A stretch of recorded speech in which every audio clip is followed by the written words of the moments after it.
from the departments and from the units, after which members of the press corps will be given the opportunity to ask their questions. In doing so, we kindly ask you to give your name and the organization, the media house that you represent, just in case we have to give follow-up information to you at a later date. You're kindly asked to turn your phones off or to put them on vibrate if it is convenient. Ladies and gentlemen, join me in welcoming to the podium the Honorable Premier of Nevis, Mark A.G. Brantley.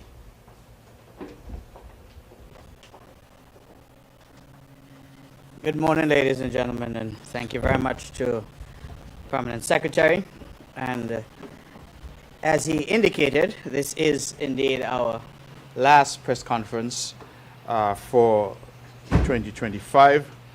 We tend to cut off in November because, of course, we go into budget debates and discussions in December, and those budget debates and discussions occur here on the island of Nevis and also on our sister island of St. Kitts at the national level. Let me start by sending an announcement, please, to all non-nationals out there who require a work permit. I am to advise you that the Premier's Ministry is indicating that renewal of your status for 2026 has already commenced. The applicable renewal forms can be collected at the Work Permits Office, that is right here at the Social Security Building at Pinners, and early application is necessary to avoid late fees. Additionally, we continue to make an appeal to non-nationals who are currently out of status. That is, you are undocumented, you have not done what you're supposed to do, to visit the Premier's Ministry to update yourself. As we always say, we work with our non-national community very closely to ensure that you're not prejudiced, but we also require that you adhere to the law. And so please go into the Premier's Ministry and regularize your status. Too many continue to stay here and work here illegally. And then when problems develop, they rush and they come in and they start to ask for a favor. Please do what is right. Go to the office, regularize your status. The good people there are always willing to work with you. And so if there is a need even for a payment plan, we will do that. But we encourage you, please, to do the right thing. Please take along your passports and other supporting documentation. So, please get regularized. That's important. I have, ladies and gentlemen, quite a bit of information to share, as this is our final press conference for 2025.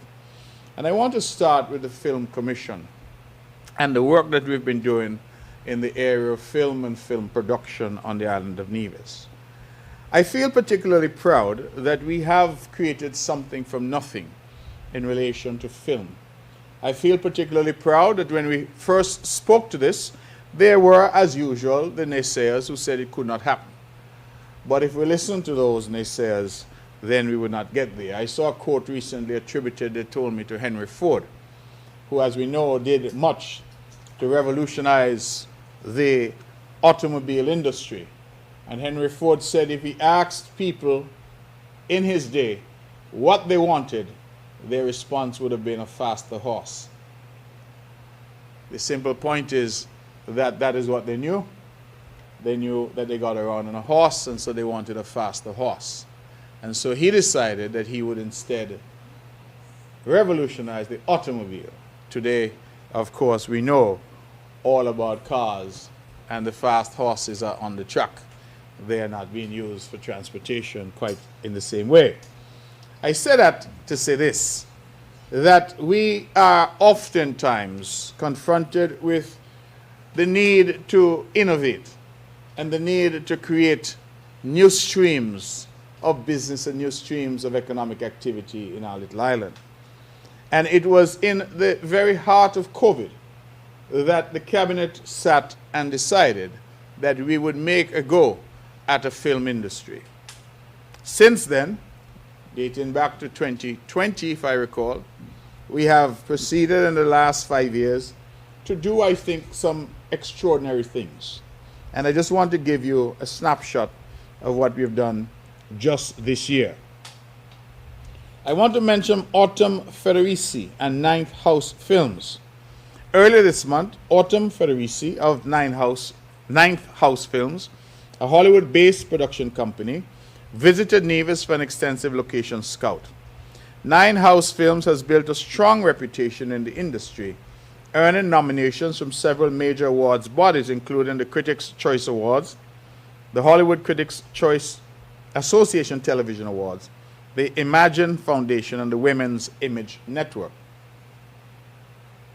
The company, Ninth House Films, has confirmed that they will return to Nevis in 2026 to shoot a full-length romance feature film.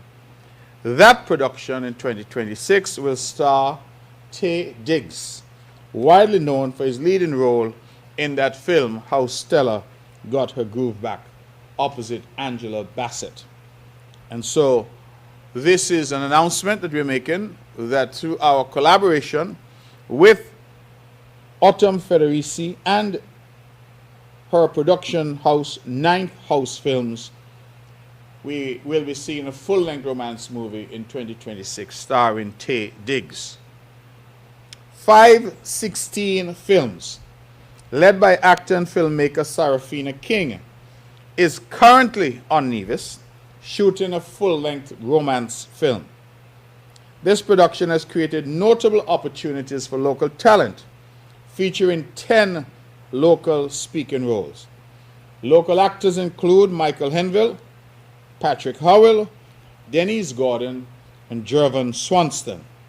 The film is showcasing Nevis's landscapes and cultural charm with scenes shot at key locations such as the Artisan Village and Lovers Beach. That's number 2. Number 3, Pan Girl world premiere. The short film Pan Girl, directed by and starring Juliet Jeffers, will hold its red carpet world premiere this Friday at 7 p.m. at the Nevis Performing Arts Center, NEPAC. The film also stars Hadassah Daniel and Winston Crook, and was shot on Nevis in May, with all but 2 cast members being local actors. Now, Juliet Jeffers, of course, is a daughter of Nevis, and she has given back repeatedly in terms of acting classes and otherwise. She has now come and she's done a short film called Pan Girl, and the stars are Hadassah Daniel and Winston Crook. Pan Girl tells a heartfelt story of a young Nevisian girl who discovers a passion for the steel pan despite her mother's disapproval. The premiere promises to be a complete cultural experience. That is this Friday at 7 p.m., featuring live pan music, a question and answer session with the main cast, a chance to win a Cape Air flight between Nevis and St. Thomas, a one-night stay at Mount Nevis Hotel, and a complimentary acting class by Juliet Jeffers herself. Cocktails, a mix and mingle reception. Tickets are $20 EC for adults and $10 for children, payable at the door. And so we really invite Nevisians to go out and support what we're seeking to do in terms of film. And this will be at 7 p.m. this Friday at NEPAC. Number 4, PBS. I'm sure members of the press are all familiar with PBS, Public Broadcasting System. I believe that's what it means. And they do something called Hometowns.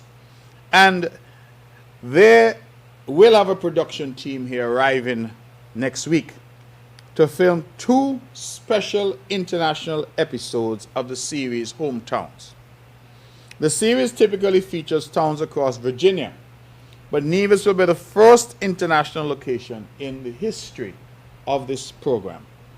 The episodes will highlight Nevis's culture, history, artisans, and community leaders, featuring conversations which include Greg Phillip of the Nevis Historical and Conservation Society on Alexander Hamilton's Nevisian roots, Deborah Tyrrell on fabric art and the Charleston Gallery, Mackie Truss and the Coconut Festival, our own Llewellyn Sunshine Keynes, owner of the iconic Sunshine's Bar and Grill, home of, as we know, of the famous Killer Bee, James Weeks discussing development and success of Nevis swim clubs, and Marvin Chapman, known for his distinctive stone art. Both episodes to be filmed here are scheduled to air on PBS Network in February 2026, offering again major exposure for the island of Nevis. That's number 4. Number 5. I am proud to report that we are seeing now the launch of the Nevis Behind the Scenes production company. Nevis's growing film industry has inspired the launch of a new local business, Nevis Behind the Scenes production company, founded by Mrs. Vanessa Allen. Vanessa brings strong expertise as both a hospitality professional and a former member of the MSR media team. Her company will serve as the island's local fixer, handling casting of actors and background talent, coordination with caterers, taxi drivers, and rental providers, securing film locations, managing day-to-day production logistics and administrative needs. This ensures that Nevisions directly benefit from incoming productions, with each project typically hiring 10 to 30 local workers. The creation of this company marks an important step in establishing a sustainable, locally anchored film ecosystem. So again, that I think is incredibly important. That was update number 5. Update number 6, Travel Noir Media Feature. The Film Commission and the CEO of the NTA were recently interviewed by Travel Noir, a global travel and media brand focused on the experiences and perspectives of black travelers. Travel Noir is known for its storytelling, curated travel journeys, and its influence in shaping travel trends among young, diverse audiences. Their interest was sparked by the Real Housewives of Potomac, who recently filmed 3 episodes in Nevis. During the interview, Travel Noir explored the locations visited by the housewives, the activities they participated in, Nevis's positioning as a luxury boutique destination, and how tourism and film production work together to elevate Nevis's profile on the global stage. I would want to commend the excellent work of the Nevis Film Commission and, of course, the vision of this government to create this film industry. It is growing, people are taking notice, and what I've just given is merely a snapshot of what we've been able to do already this year. Let me segue now to our efforts in terms of tourism. As you know, still the most important industry on the island of Nevis. Nevis has officially unveiled its Destination Nevis Integrated Marketing Plan for 2026, a strategic blueprint that positions the island as the Caribbean's leading boutique luxury destination. This plan brings a unified, global-facing narrative that elevates Nevis's heritage, authenticity, and naturally refined luxury. It lays out a defined roadmap to strengthen our visibility, improve competitiveness, and ensure every market touchpoint reflects our premium identity. This is not business as usual. It is Nevis asserting its rightful place among the world's most sought-after luxury destinations. I am also pleased to report that we have recently been a part of the launch of 4 Islands, 1 Escape, 6 distinct experiences. On October 31st, Nevis joined regional partners to launch an innovative multi-island travel experience powered by Makana Ferry. Launch events spanned St. Martin, Saba, St. Eustatius, and culminated in St. Kitts, elevating regional connectivity and strengthening our shared tourism ecosystem. Forgive me. Nevis is part of a forward-thinking movement that champions collaboration, not competition, in regional tourism. And I want to emphasize that what Nevis has been promoting and talking about is saying, how can we collaborate? Too often the conversation has been about competition. We are now saying, how can we collaborate? How can we get the guests that's in Statia or Saba to take the Makana Ferry and come to Nevis? Or to get the Nevision guests to go to St. Martin using that ferry? How can we get the guest who is in St. Bart's but wants to play golf to fly over to Nevis for a day trip to play golf? We're talking about partnerships and collaboration, not the old model of competition. And we think by doing so, we will strengthen regional partnerships. We are strengthening those regional partnerships, and recently we would have, as part of that launch, hosted delegates from Dutch St. Martin, Saint Martin, Saba, and Stisha. On November 2nd, Nevis hosted a 24-member tourism delegation from Dutch St. Martin, French Saint Martin, Saint Eustatius, Saba, and the operator owners Makana Ferry. These strategic conversations explored expanded partnership for joint marketing and inter-island travel. Nevis is making its presence felt, taking a leadership role in shaping the future of multi-island Caribbean tourism. These engagements build the foundation for broader visibility and shared prosperity. Let me update now on our cruise season. Our cruise season has started. We officially opened our season on November 15th with a strong increase to 69 confirmed cruise calls for the 2025-2026 season, up from 54 the previous year, recording a 27.7% increase in calls. This represents more than growth. It signals renewed interest in Nevis as a boutique port destination for small luxury vessels. The increase demonstrates that the global market is responding positively to our elevated brand positioning. We are becoming the quiet luxury stop that discerning cruise travelers are searching for. We have decided, ladies and gentlemen, that as part of our overall effort, that we had to modernize the accommodation and facilities at the Nevis Tourism Authority. And so I am to report that that internal construction process is ongoing. We have, I believe, completed the downstairs. We are now turning our attention to the upstairs. And as part of that, effective Monday, 17th November, the NTA Visitor Center was temporarily located to the Henville building to allow continued critical renovation work at the main office. This renovation is part of a wider transformation to equip the authority with a modern, efficient, and high-performing environment. We are investing in the infrastructure required to operate at the level expected of a world-class tourism authority. The future of the NTA is modern, agile, and strategically aligned with global standards. I'm also happy to report, members of the press, that we have launched our winter campaign, dubbed Winter Reimagined. On November 5th, we launched our digital brand awareness campaign, Winter Reimagined, which runs until March 31st of next year. The campaign has already secured international exposure in numerous outlets such as Travel Weekly, Latte, Luxury News, and Caribbean Journal. The campaign reinforces Nevis's core message. Nevis offers winter luxury, redefined, authentic, intimate, and timeless. We are using data-driven digital marketing to put Nevis in front of high-value travelers across the US and Canada predominantly. Let me also report that we welcome the news that Winair has now expanded its flights between St. Martin and Nevis to a daily service.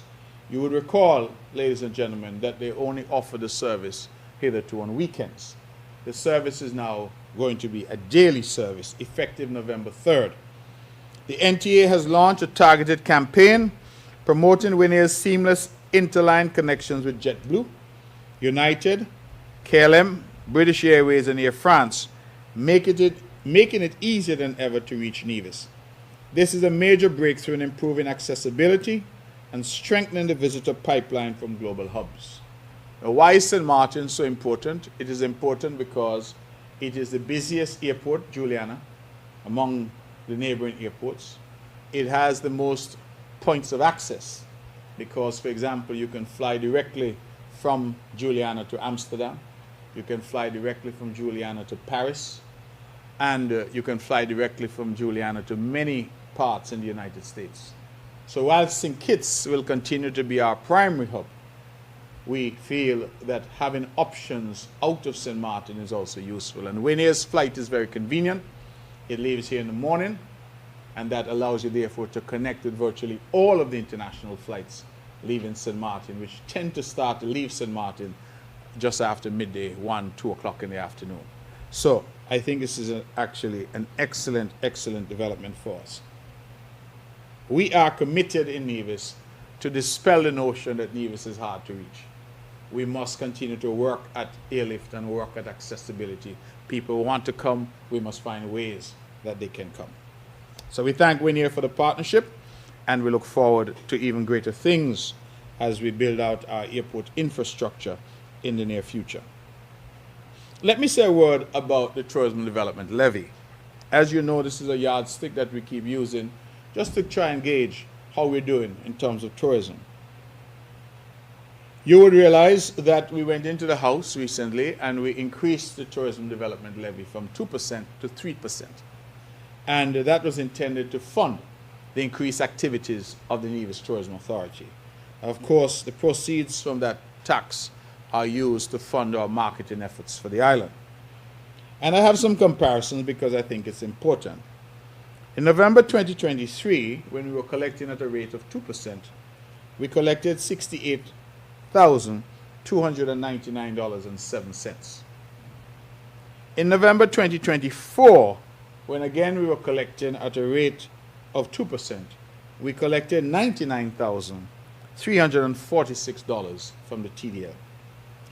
In 2025, for November this year, we are now collecting at 3%, but we have seen the TDL jump now to a collection of $236,032.69. So I just wanted to demonstrate through the numbers how we are transitioning. So 2023, the November collection at 2%, $68,000. 2024, same 2%, $99,000. 2025, this is only for the month of November. Well, that is the month of October, but paid in November. We are now charging 3%, but it has jumped now to $236,032.69. The November numbers for 2025 reflect a transformational jump in TDL revenue. While the shift from 2 to 3% would naturally have driven part of the increase, the data clearly shows strong real performance growth even after adjusting for the rate. The destination is outperforming prior years, both in rate normalized revenue and absolute yields. This signals robust market demand, stronger average pricing, and improved reporting compliance. As part and parcel of all that we're doing, we are clearly in the media internationally, and recent international coverage has amplified Nevis's profile. Outlets such as Travel Weekly, Islands Magazine, Yahoo Life, and The Times have praised Nevis's natural beauty, world-class hotels, boutique beaches, and unique charm.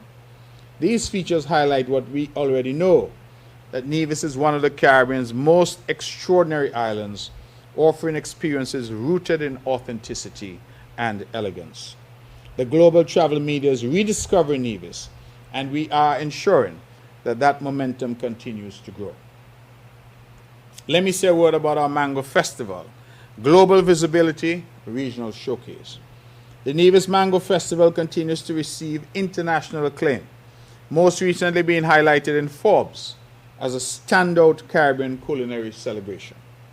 On November 16th, the Nevis Mango Festival was proudly showcased at the Hook and Harvest event in Anguilla, where our local chef, Alea Keynes, represented Nevis in offering a 10-course dining experience to those in attendance. She prepared a delectable mango-infused entree and dessert that demonstrated Nevisian culinary talent at its finest, and invited attendees of the event to the Nevis Mango Festival 2026.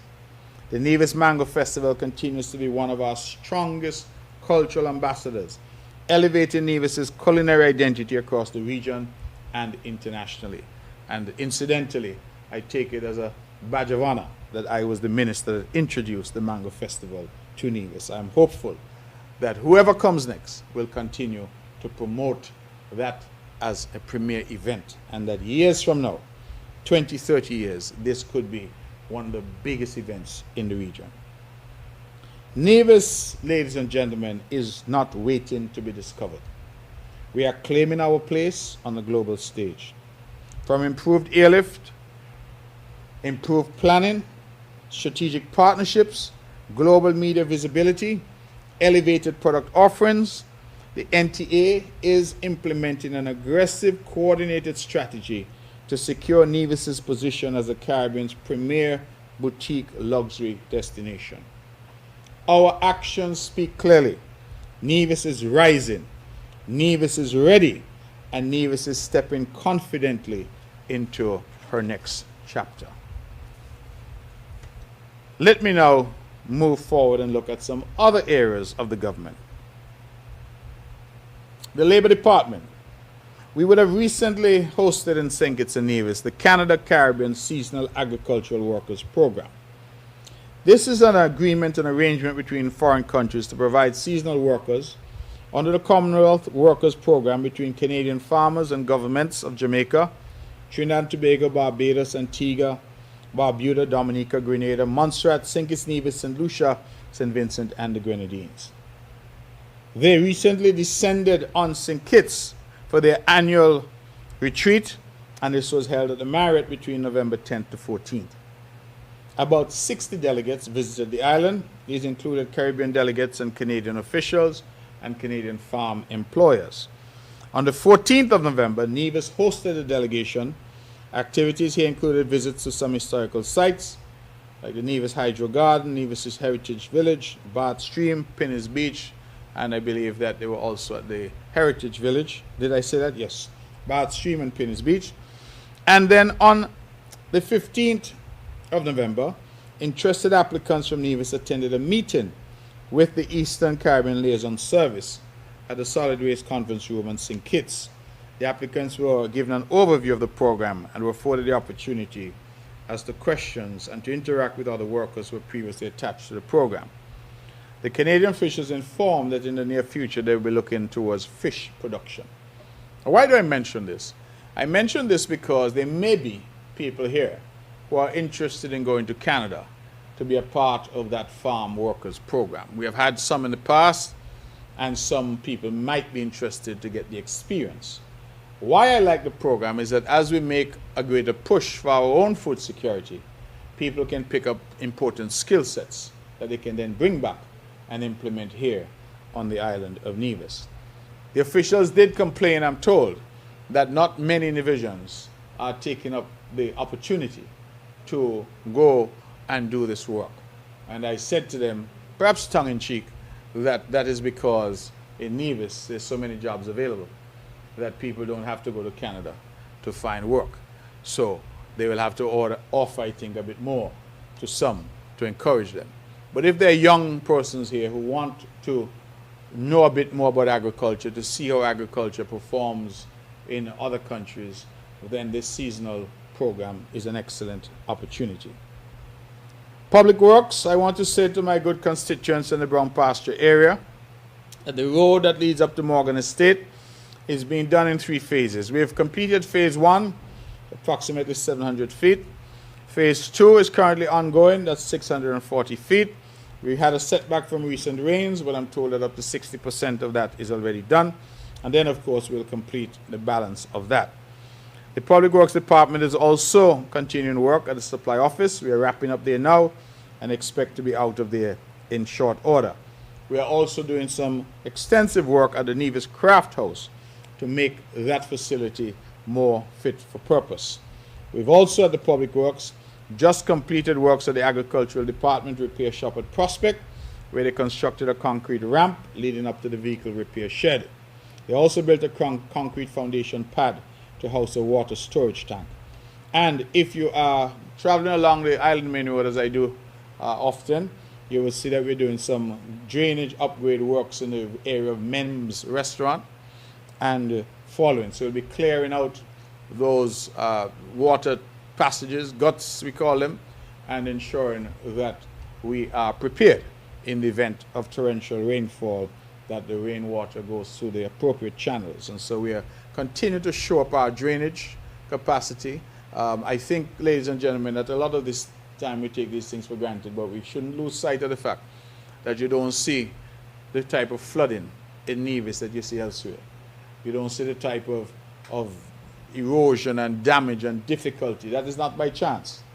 It is by planning.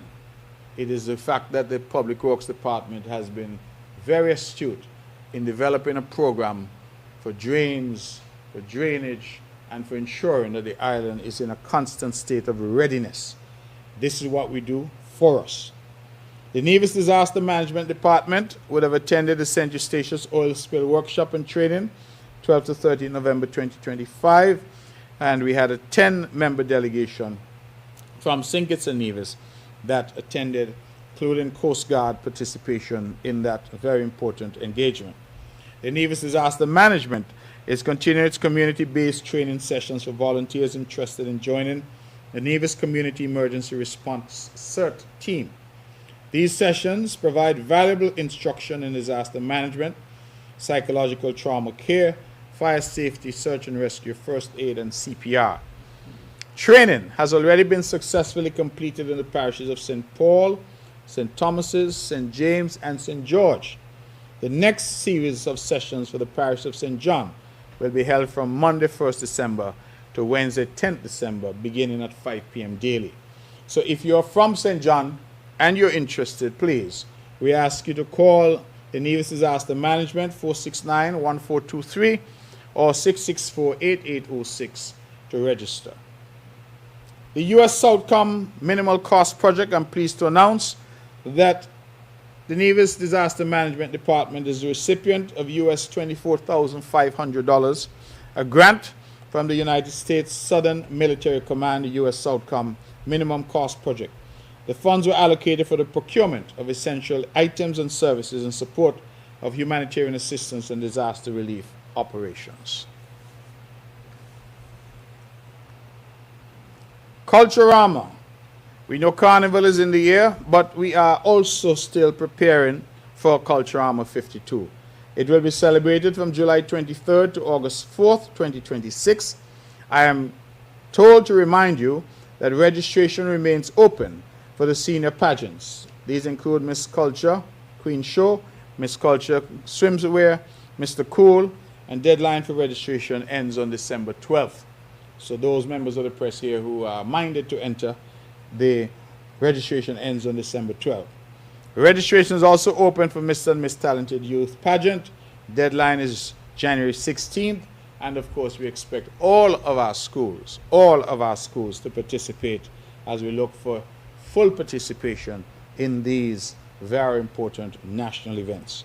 Application forms can be collected from and returned to the Culturama Secretariat located at the Cotton Ginnery Mall, or you can go to www.culturamanevis.com.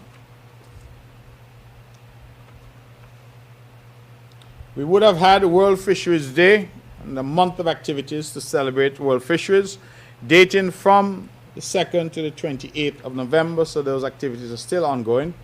And they have been, I think, very robust in terms of their outreach, in terms of inviting the public to engage, and they've asked me to indicate to you that we are now, of course, licensing fishing vessels, and the licensing periods, 1st to 2nd December, Charlestown, 9 a.m. to 1 p.m. 3rd December, Jessops and Cotton Ground Fishermen, 9 a.m. to 1 p.m. 4th and 5th December, Jones Bay, 9 a.m. to 1 p.m. 8th and 9th December, Newcastle, 9 a.m. to 1 p.m. 10th December, Long Haul Bay, 9 a.m. to 1 p.m. And 11th December, Indian Castle, 9 a.m. to 1 p.m. You can contact 469-5521, extension 6513 or 6514. We are asking you please to do that in order to get your fishing vessel registered. I am also asked to announce that we're going to have a lionfish hunt. You all remember some time ago we were very concerned about the invasive species, which is the lionfish. But people found out apparently that they're very good food. They're very tasty. So we're hunting lionfish. It starts on December 6th. You're weighing at 12 p.m. and they're having a big event there. Free registration. Greenhouse band will be there. Prizes for the most, the largest, and the smallest lionfish caught. Because it's an invasive species, You can catch them small, you can catch them medium, you can catch them large. Once you catch them, we want them out of the sea. So we can definitely go out and this lionfish hunt. But lionfish is very tasty. I've had it myself, and I encourage persons to go out and to support. Let me switch, ladies and gentlemen, to the Ministry of Education, and more specifically, the area of sport. You would recall, members of the press, that some years ago, this government introduced swimming into our schools and swimming into our community. It was an initiative that really paid homage to the victims of this Christina disaster, and paid homage to the fact that since then there has been a collective trauma on this island. There has been a collective fear of the ocean, and many people in a small island like ours, surrounded as it is by ocean, cannot swim. And so we thought that it was an important initiative, because swimming, we know, is great exercise, but it's also a way to keep people occupied. It's also a way to save lives, because if there is any marine disaster, ferry disaster, that our people would be better equipped to get to safety. And so we introduced swimming, partnered with persons overseas, but an offshoot of that has now been competitive swimming. So once we started swimming, we soon realized that there's some young people who were actually excellent at swimming. And so the St. Kitts Nevis Aquatics Federation was formed to try and make swimming now a formal sport within the federation. I, again, think that the Nevis Island administration should get some credit. They say if you don't toot your own horn, nobody's going to toot it for you. And the reason I say that is because that whole idea of swimming and formalizing arrangements, private-public sector partnerships, started here on Nevis. And that is why when we see a team that is going abroad to represent St. Kitts and Nevis now, it is predominantly Nevisian swimmers who are going, because we have had a formal program in Nevis for some time. Well, the St. Kitts Nevis Aquatics Federation, they recently participated in the OECS Swimming Championship in St. Vincent and the Grenadines, and they performed phenomenally. There were some outstanding individual performances. Bear in mind that we're new to this, huh? We're new to this. Tiadrian Truss, they call him Tigger or Tiger. Is it Tigger or Tiger they call him? But Tiadrian Truss. He got gold in the 50-meter breaststroke, silver in the 100-meter and 200-meter freestyle, and bronze in the 100-meter individual medley. And with a name like Tiger, I believe that they maybe should call him Fish, because he's performing admirably in the water. But he has the kind of name that I think we're going to hear more about this youngster.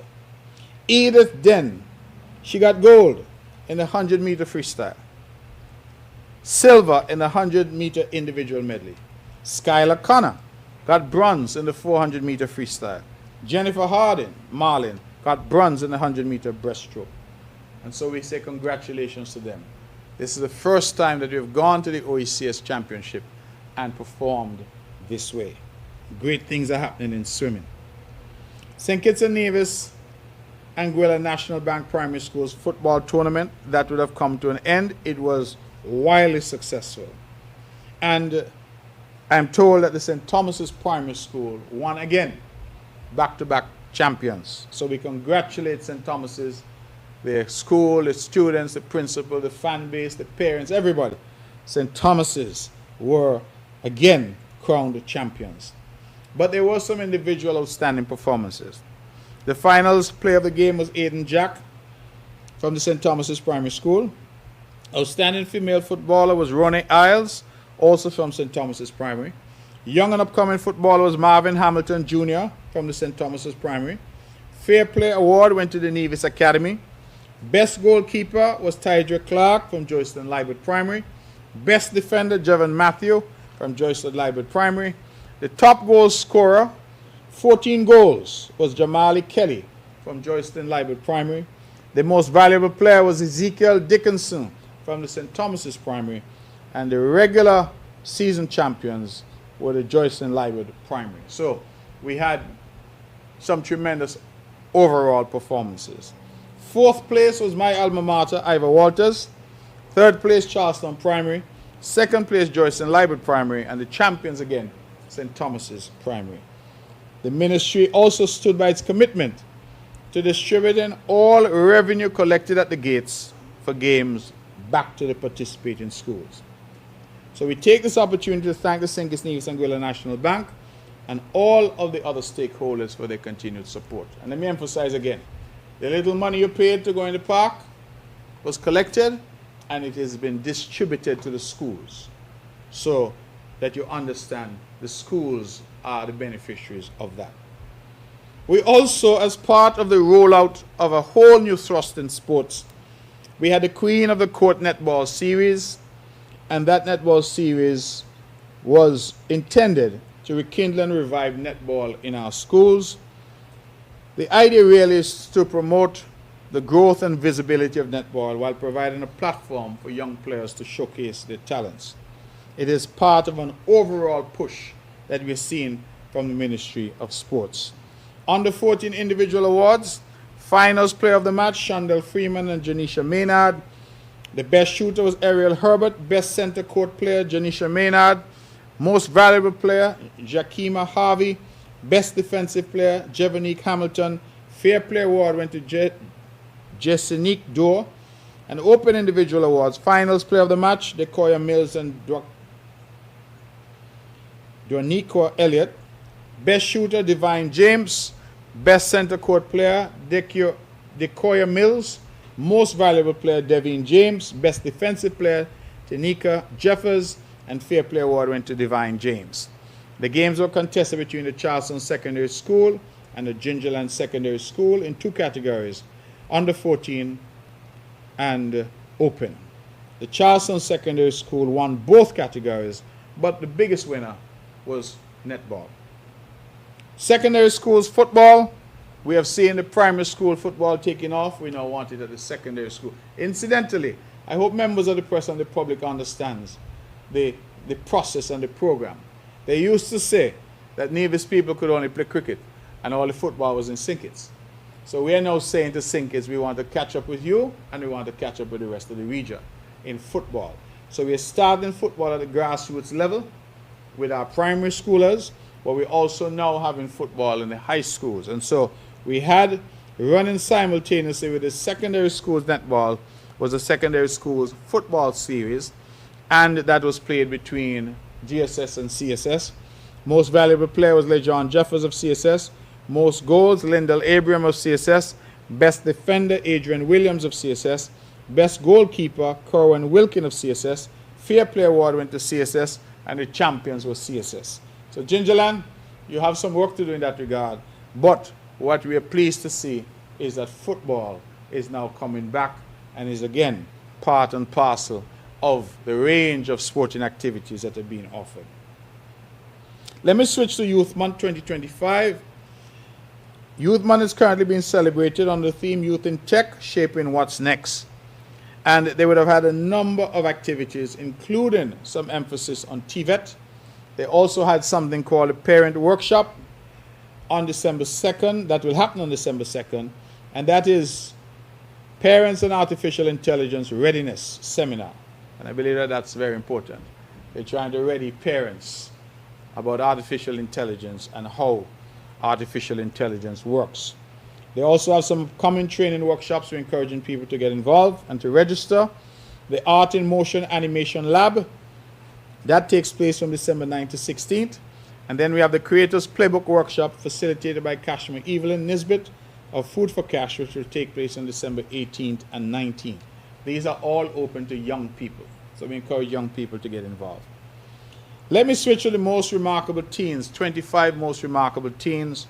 I want to go on record to congratulate all 25 remarkable teens, but to single out, of course, our 5 division teens, Miss Nyla Taylor, who won the award in technology, Miss Jadini Herbert, scholar athlete, Miss Ajane Hodge, academics and youth activism, Miss Jacori Isaac, art and creativity, that's Mr. Jacori Isaac, art and creativity, and Mr. Jaden Liebert, scholar athlete. Very important, and we commend all 5 of the Nivision awardees, but also, of course, commend all 25 of the awardees across the Federation. Graduation ceremonies, ladies and gentlemen, are happening even as we speak. Let me publicly apologize, because I'm clearly here and not there, but the Charleston Secondary School and the Sixth Form College are having their graduation today, I believe, and Gingerland has their graduation tomorrow. So I do apologize. This is a clash, but it was unavoidable, given that I want to keep my date with the press every month, and this was the only available opportunity that I had. So I have already said to the principal of CSS that I send my apologies, and I hope that she will be kind enough to accept them. So they are having their graduation ceremonies, but what I think is interesting, because I keep saying it, 94 students are going to graduate today from CSS. 55 are going to graduate today from Sixth Form. 67 are going to graduate tomorrow from GSS. Thursday from GSS. So 94, 55, 67. My math isn't so good, but that is well over 200 students who are coming out of school. And I keep asking the question, as we debate development in Nevis, where are they going to go? Does the existing business environment admit of 200 entrants into the workforce at once? Because that's what happens every year. And for the next 5 years, we can anticipate 1,000 new workers, young people, coming out of school. Is it therefore right that we in government tell them, go to America, go to Canada, go to England, go to the U.S. Virgin Islands? Or should we, as a government, be telling them we are working to create opportunities for you right here on the island of Nevis? That is the question of the age that we must contend with. Let me advise that CSEC and CAPE registration are now open, and we're inviting, of course, those who are interested. These are for the examinations of 2026. Early childhood education, we continue to invest in the early years, which form the bedrock of future academic success. 2 major initiatives will take place. Recognition and award ceremony, where individuals are going to be honored for making significant contributions to early childhood development in Nevis. That will be on December 1st, 6 p.m. to 9 p.m. at the MGR Park. And then we have 15 days of Christmas in songs, showcasing creativity and cultural literacy. December 3rd at NEPAC, admission $10 adults, $5 students, free for preschoolers. These activities reinforce the department's goal of holistic development, promoting language and social skills, cultural appreciation, and early creative expression. The very popular Family Book Feud, promoting literacy and parent engagement, that is happening again, November 29th, Saturday, 6 p.m. at NEPAC. They say they're doing it at NEPAC because it has outgrown its old venue. It's very popular. They're doing nursery rhymes, Bible stories, fairy tales and fables, and cultural heritage. Those are the 4 themed rounds. The initiative aligns with our push for improved literacy outcomes, family engagement, and the development of lifelong readers, critical components of our literacy drive. The Ministry of Education has also been busy with regional development partnerships. We are now participating in the CLGF UN Fund project titles Connecting Civil Society and Local Authorities for Sustainable Development through Community Engagement and Enhancing Vocational Education. This again is part of our TVET push, and what we're doing is also focusing education on employability and the needs of the industry. And then to the important issue of mathematics. I'm pleased to say that we are having our Power Up Your Math Christmas edition. As part of our math improvement strategy, the department will host Power Up Your Math Christmas edition.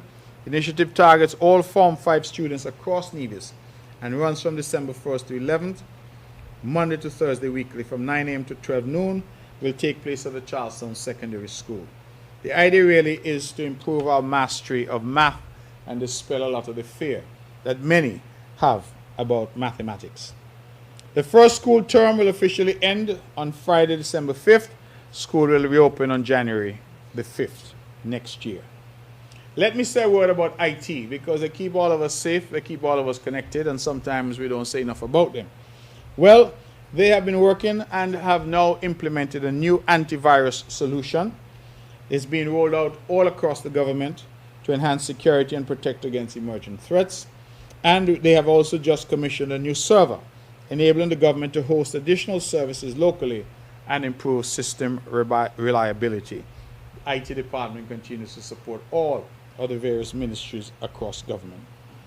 The Nevis Public Library is currently hosting the second annual Tales of the Christmas Tree Reading Challenge. Participants reading the most books in their category will win a prize. Please note that at least half of the books must come from the library. So we ask you to go and check that out. That's very important again. And I hope again, members of the press, we are seeing how the government is functioning. You're seeing what we're doing in sport. You're seeing what we're doing in terms of academics, in terms of math, in terms of reading. We're seeing what is happening in terms of our social development and social empowerment.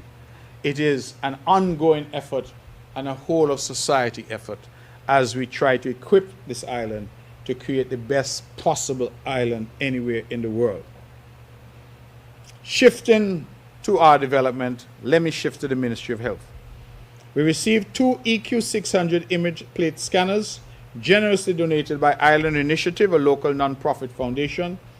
Representative Mrs. Miriam Noor formally presented the equipment to Dr. Ralston Archibald, Senior Dentist at the Charlestown Dental Unit. 1 scanner will be installed in Charlestown Dental Unit, 1 at the Gingerland Dental Unit. And these scanners, I'm told, help to enhance diagnostic accuracy, improve the overall patient experience, and significantly reduce waiting time for dental imaging. So this is a significant step forward in dental care.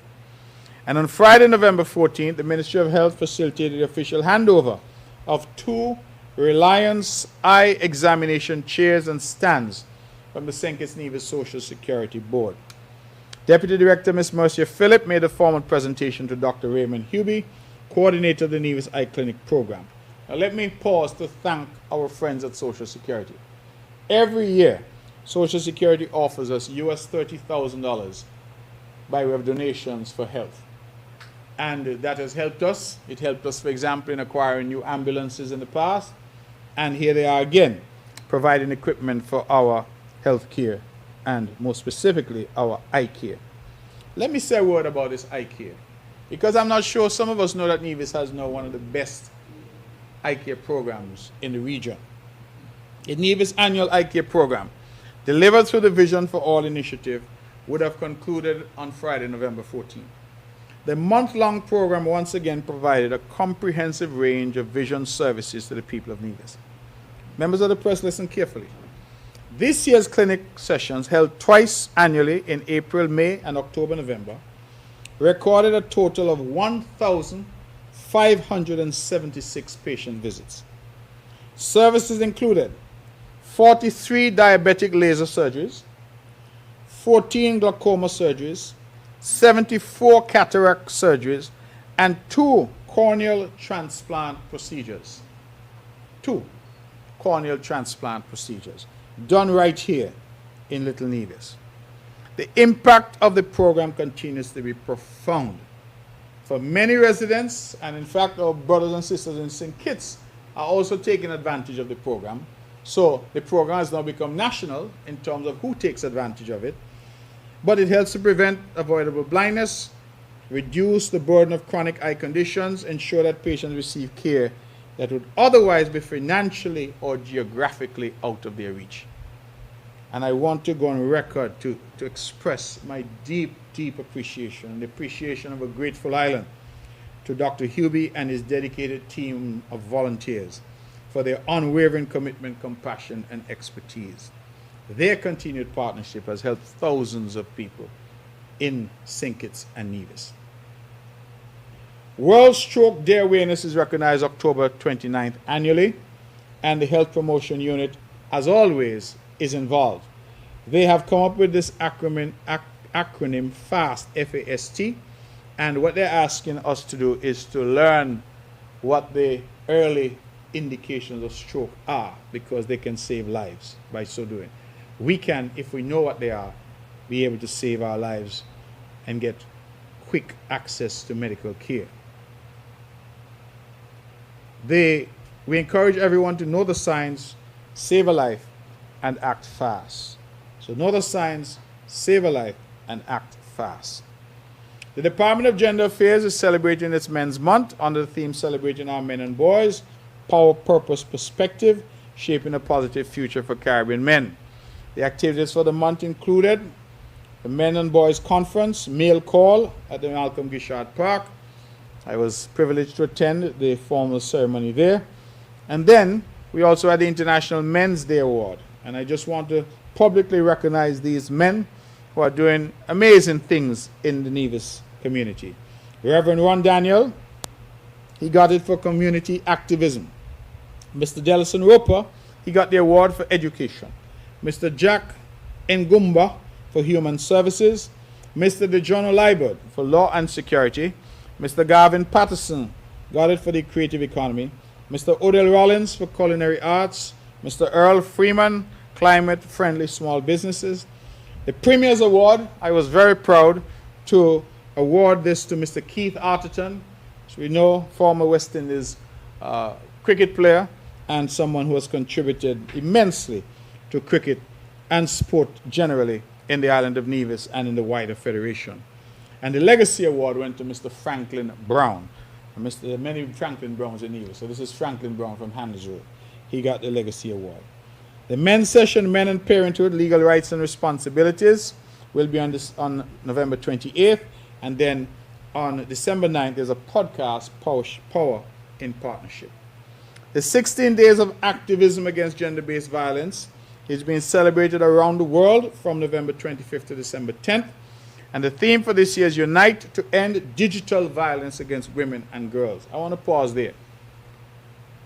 There's an unfortunate tendency to use now digital means to harass, to bully, to shame, and essentially to violate our people. And a lot of people have released online nude images or other graphic material.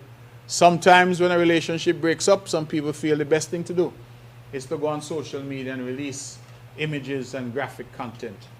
It is one, against the law, it is a crime, but two, it is violating that person in a very serious way.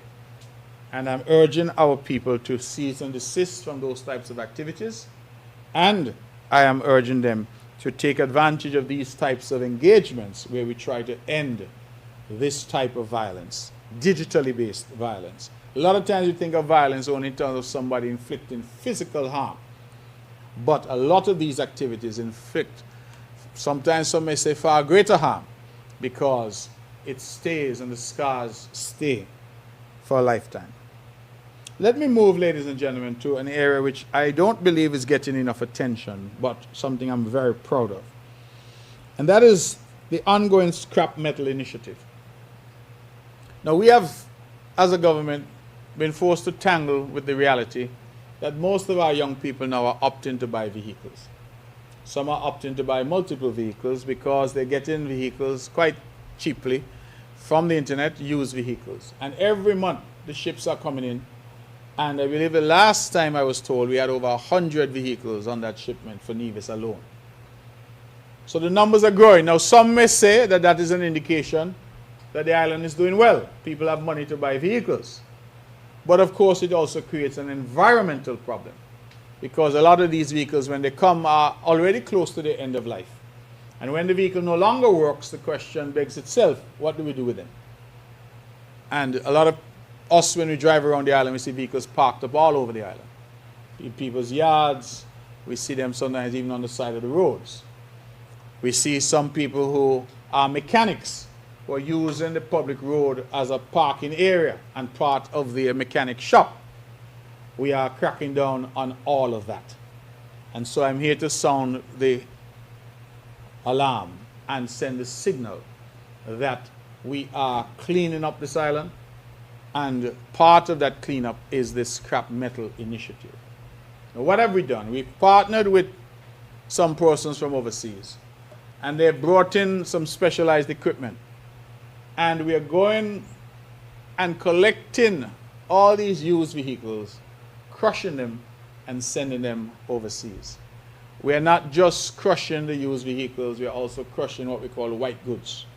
So the old stoves, the old fridges, the old refrigerators, the old washing machines, all of those we are crushing and removing from the island. And so I think that's a very important initiative which is ongoing and will continue to exercise that level of care and attention to the environment in Nevis. Today I am making an appeal. We are announcing an amnesty program, vehicle disposal amnesty program.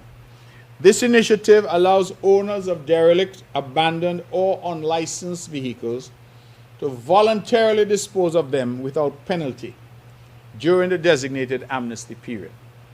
Purpose: the amnesty supports the scrap metal program by promoting safe, legal, and environmentally responsible removal of unroadworthy vehicles. Eligibility: vehicles no longer in use, unregistered, or in breach of roadworthiness standards.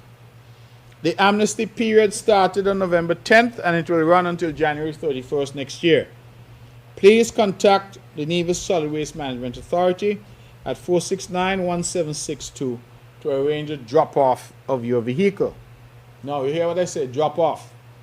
So you have a responsibility to get your vehicle to the drop-off point. What we're doing is we are not going to be charging you any type of disposal fee for that vehicle during the amnesty period. And as I said, the amnesty period runs from November 10th to January 31st. Now here are the drop-off instructions. All eligible vehicles must be delivered to the landfill. There will be no disposal fees once the requirements below are met. Disposal requirements. Before you bring the vehicle, please ensure the following components are fully removed. Tires, engine and transmission oil, wire vehicle. Take out those. Take the wreck, carcass, what's left, bring it to us, and there will be no charge up until January 31st. Mechanic shops and garages are urged to search their storage areas for derelict or abandoned vehicles that may qualify for disposal under this amnesty. Your support is essential in helping vehicle owners meet the disposal requirements and participate in this community-wide cleanup effort. So, we are putting and have put in place a mechanism, and we are inviting mechanics, garage owners, and individuals to take advantage of this opportunity to get their derelict vehicles dealt with at no cost. Once that period is passed, we will go now into enforcement mode, where we will use what authority exists by law to deal with individuals who either have abandoned vehicles in their homes, on their land, creating a nuisance for their neighbors and others, creating a breeding place for mosquitoes and rodents, and creating, according to the police, a hideout for contraband, for criminals. We need to clean up the island. And then those folks, many of whom are operating garages in areas where they should not be operating them because they have no license to operate any garage, we are also coming to talk to you about how we can ameliorate that situation. If you want to do business, and we're in favor of everybody doing a little business, we want to find a space for you to do business in an area where you're not disturbing your neighbors. Too many people have invested their life savings in their homes and can't sleep comfortably, can't be in their homes comfortably because of the noise of mechanic shops, or sometimes because of the spraying that is being done. One young man reached out to me to say he can't breathe in his house because when the neighbor starts to spray. And I continue to say to our people, we must look out for each other. Too many of us are only concerned about us. Once I'm all right, I don't care about anybody else. That has to stop. And for those who believe that they ought to use their property in order to diminish and devalue somebody else's enjoyment of his or her property, the government will step in. And so I'm just sounding the alarm. I'm asking for our people to be reasonable and to consider each other. I am fairly certain that if you invested your life savings in a home, you would not want any mechanic shop to set up next to you in circumstances where that area is not designated for that activity. You would not want anybody parking 4 and 5 and 6 vehicles outside your house to say they run in a mechanic shop and they have their cars parked on the road. I believe that it's very important that we respect each other, but we also respect the law. So we are putting a framework in place. We are working with people. But for those who are recalcitrant, those who don't want to be worked with, then we will have to exercise all the powers that the law gives in order to deal with such matters. A very important announcement from Social Services that they will be launching phase 5 of the RISE program with 14 participants. And again, this may not be a program that has attracted sufficient attention because RISE is a classic program that offers people a hand up and not a hand out. I want to emphasize that. It offers people a hand up. Training, assistance. Those persons are now doing CXC subjects. They're getting an opportunity to elevate themselves. And so we're teaching them to fish rather than giving them a fish. It's a very empowering program, and I'm very pleased to see the progress that has been made thus far. And so, we are doing a number of sessions with this RISE program, and I'm sure that I'll be able to come back and report to you, as I do each year, about the success. Last year, quite a few, not last year, this year, I'm sorry, quite a few of the RISE program participants passed CXC subjects, and therefore are better able now to go into the workplace to demand a better salary because they have enhanced qualifications. Our seniors, you know, we continue to take good care of our seniors. We just celebrated International Month of Older Persons in October, and the seniors did all kinds of things. They had Thanksgiving service. They traveled to each parish and presented your not forgotten awards to 5 exemplary citizens. I want to name them because they have contributed significantly. Mrs. Marjorie Brown, St. Paul's. Juliet Francis, St. John's. Vinetta Hobson Moving, St. George. Vernon Tim Wilkinson, our famous postman, St. Thomas's. And Rajul Archibald in St. James. These were all given awards. We're saying to our seniors, you are not forgotten. You have contributed, and we stand today on the foundation that you have built. And then on Wednesday 22nd, it was an evening to shine like a star as the seniors throughout Nevis performed in the Seniors Got Talent.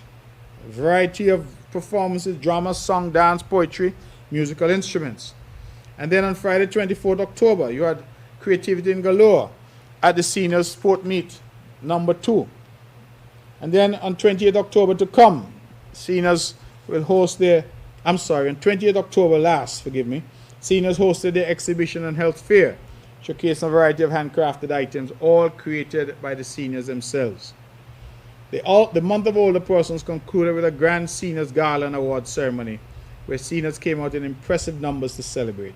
In attendance were Her Honor the Deputy Governor General and members of the Cabinet. And so we had a wonderful time for Seniors Month. And again, I hope you are listening, You hear how we're dealing with our children in school, our primary school. You hear how we're dealing with those in high school. You hear how we're dealing with those in the RISE program. You hear how we're dealing now with our seniors. I hope you recognize, members of the press, nobody is being left behind on the island of Nevis. That is what we're seeking to achieve. Community development, Christmas in the capital, scheduled for Wednesday, December 3rd. And of course, that's always a grand event. That's next week, Wednesday. And then a Christmas cultural market will be held on Friday, December 19th at the DR Walwyn Plaza. Christmas passport competition. The Department of Community Development will once again host the Christmas passport competition. The top 5 people who attend the most Christmas tree lighting ceremonies will win a prize. And what are these prizes? Breakfast buffet for 2 at Escalina at 4 Seasons. A cash voucher for Best Buy Supermarket. Lunch or dinner for 2 at Sunshine's Bar and Grill. Dinner for 2 at Oahu Beach Resort. And 2 round-trip tickets on apple cider. We thank all the businesses that came forward and that are partnering with us. And then attention to details. The Department of Community Development, in partnership with Mount Nevis Hotel, is hosting Attention to Details, a food and beverage service training workshop focused on key areas of the hospitality industry. Sessions are held every Monday at the Mount Nevis Hotel from 5 to 7 p.m. and a total of 8 participants are enrolled in this workshop. The workshop is being facilitated by Delroy Russ Iroy Pinney, who works with us. Threads and Needles Sewing Workshop. The sewing workshop is currently underway at the Butlers Community Center with a total of 17 participants. Sessions are held every Tuesday and Thursday from 5 to 7 p.m. Participants have already learned essential stitching techniques and have created aprons, cushions, completed shirt alterations, and more. Enthusiasm is high, and they're learning a great deal while enjoying the process. And of course, I can't close that without thanking my dear friend, Mavis Paris. What Mavis' title is? Senior Technical Teacher.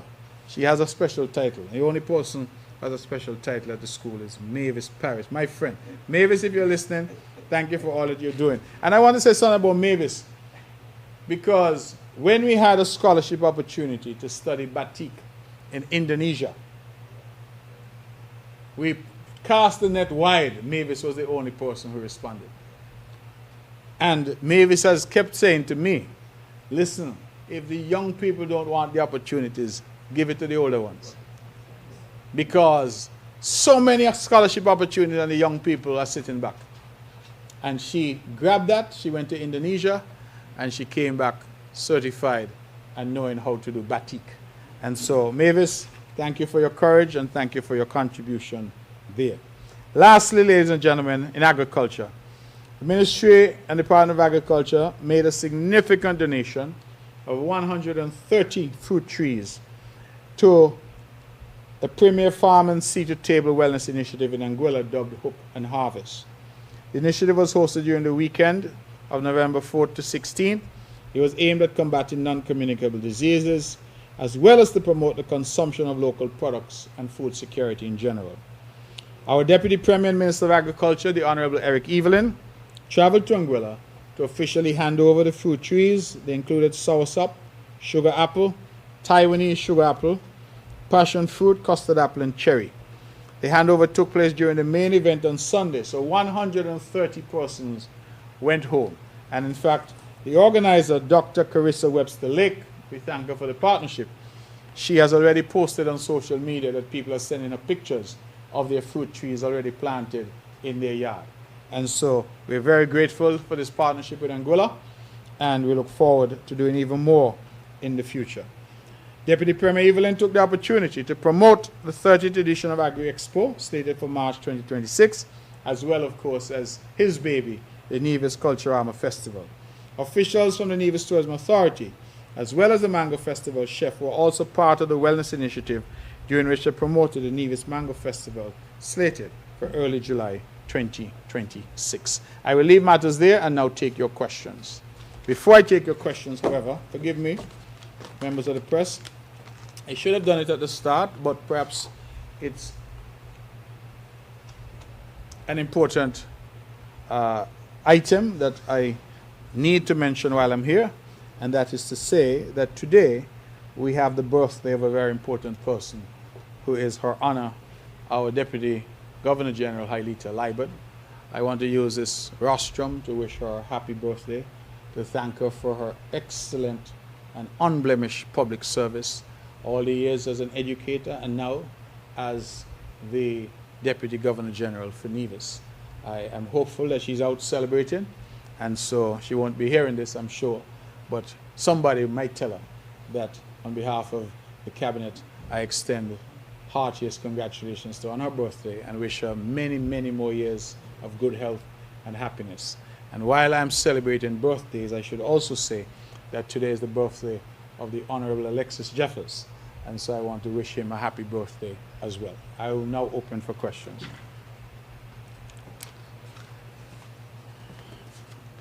Good morning, Mr. Premier. Good morning. L.K. Hewlett, Department of Education. Okay. Can you give us an update on the NIA's efforts at recycling? I know they're doing the scrap metal, but I know quite a bit of work is being done in terms of plastic bottles especially. yesterday. I'm not sure if you're aware that two of Nevis's schools won categories over at a ceremony held in St. Kitts, the Taiwanese ICDF, what was it called? National Recycling Competition.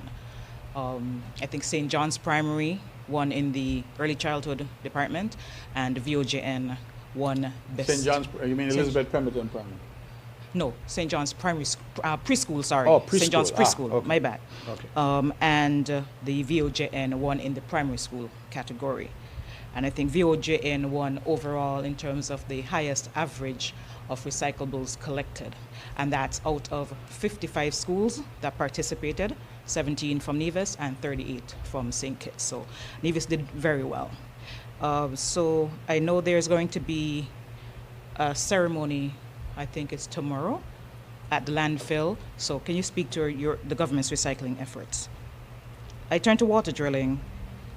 If the well at Dasons is successful, when do you anticipate the drillers will target a fifth well? And is the plan for water drilling, I think it was 9 total of 9 wells to be drilled. So will that continue apace? When will Nevis be getting the photo radar technology, or what persons have branded as P-trap cameras, and will there be any sensitization prior to implementation? Final question, when is the SSC agreement likely to be signed, and has any of the major commitments, especially to the NIA, been changed? Thank you. Thank you very much, Ms. Hewlett. You mentioned the schools, and I did not get that information in time for this press conference. But I think the narrative that you have just given us speaks for itself in terms of the efforts that are happening and ongoing in Nevis in terms of recycling. I did report on the scrap metal initiative, and that is also part of our recycling effort. But we are also seeing more and more effort being concentrated on plastics, and we have just, with the assistance of our dear friends Taiwan, built out a new facility at our landfill. And I'm advised by the minister that we have also now received a more powerful baling machine, a baler I think it's called.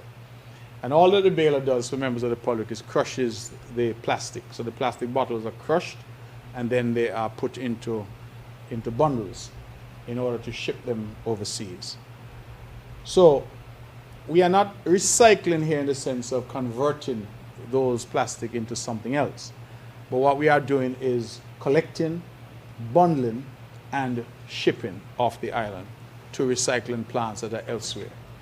That is again an initiative that I am extremely proud of as a government, because it is the first initiative of its kind that we've seen on the island, and we have done remarkably well. I believe at my last tally, we have already shipped either 3 or 4 40-foot containers of plastics from this island. We have also, as part of that, been encouraging the water companies on Nevis to convert some of what they do to glass bottles. And as a matter of fact, I have here a bottle of Nelson Spring. Nelson Spring now has glass bottles where they're producing water in glass bottles, and you can see those at many of the restaurants and hotels around the island. So the business community has been responding positively as well. I want to join all in commending the schools, you said VOJN and the St. John's Preschool, to commend them in terms of their efforts and what they've been doing, but to commend all the people of Nevis. Even in my own household, I will tell you that there is now active separation of plastics. There's a bin just for plastics. And so plastic bottles go into that bin, they're delivered to the site, and it's something that my wife has been very passionate about for a long time, so she engages, and she has laid down the law in the house that this is the way we have to deal with plastics, and so, you know, she who must be obeyed, that is the usual manner in most households. So we are doing what she says. We are ensuring that the plastics are collected and then taken, crushed, and then removed from the island. That is an initiative that is ongoing. It's one that we're proud of and one that we'll continue to roll out. I think the minister, the last report she gave to the cabinet, said that cardboards would also now be included. So we're shifting as well to other types of waste. Water drilling, We are hopeful that the well at Descents will be completed this year. The process, as you know, was delayed because we had a mishap where the drill head apparently broke, drill bit broke inside the well, and we could not retrieve it, so we had to drill again, second well. We also had a mishap in terms of a well at Braziers because we drilled a well there, and then there were some gases that were emanating from the well. And so we thought that it was better to err on the side of caution, and so we sealed off that well and have now focused efforts on Descents. When we're done with Descent, I can't tell when. I haven't had a report on that in time for today. But when we're done, I anticipate we'll then move to other possible locations. I know we're looking at a location fairly close to the geothermal drill site.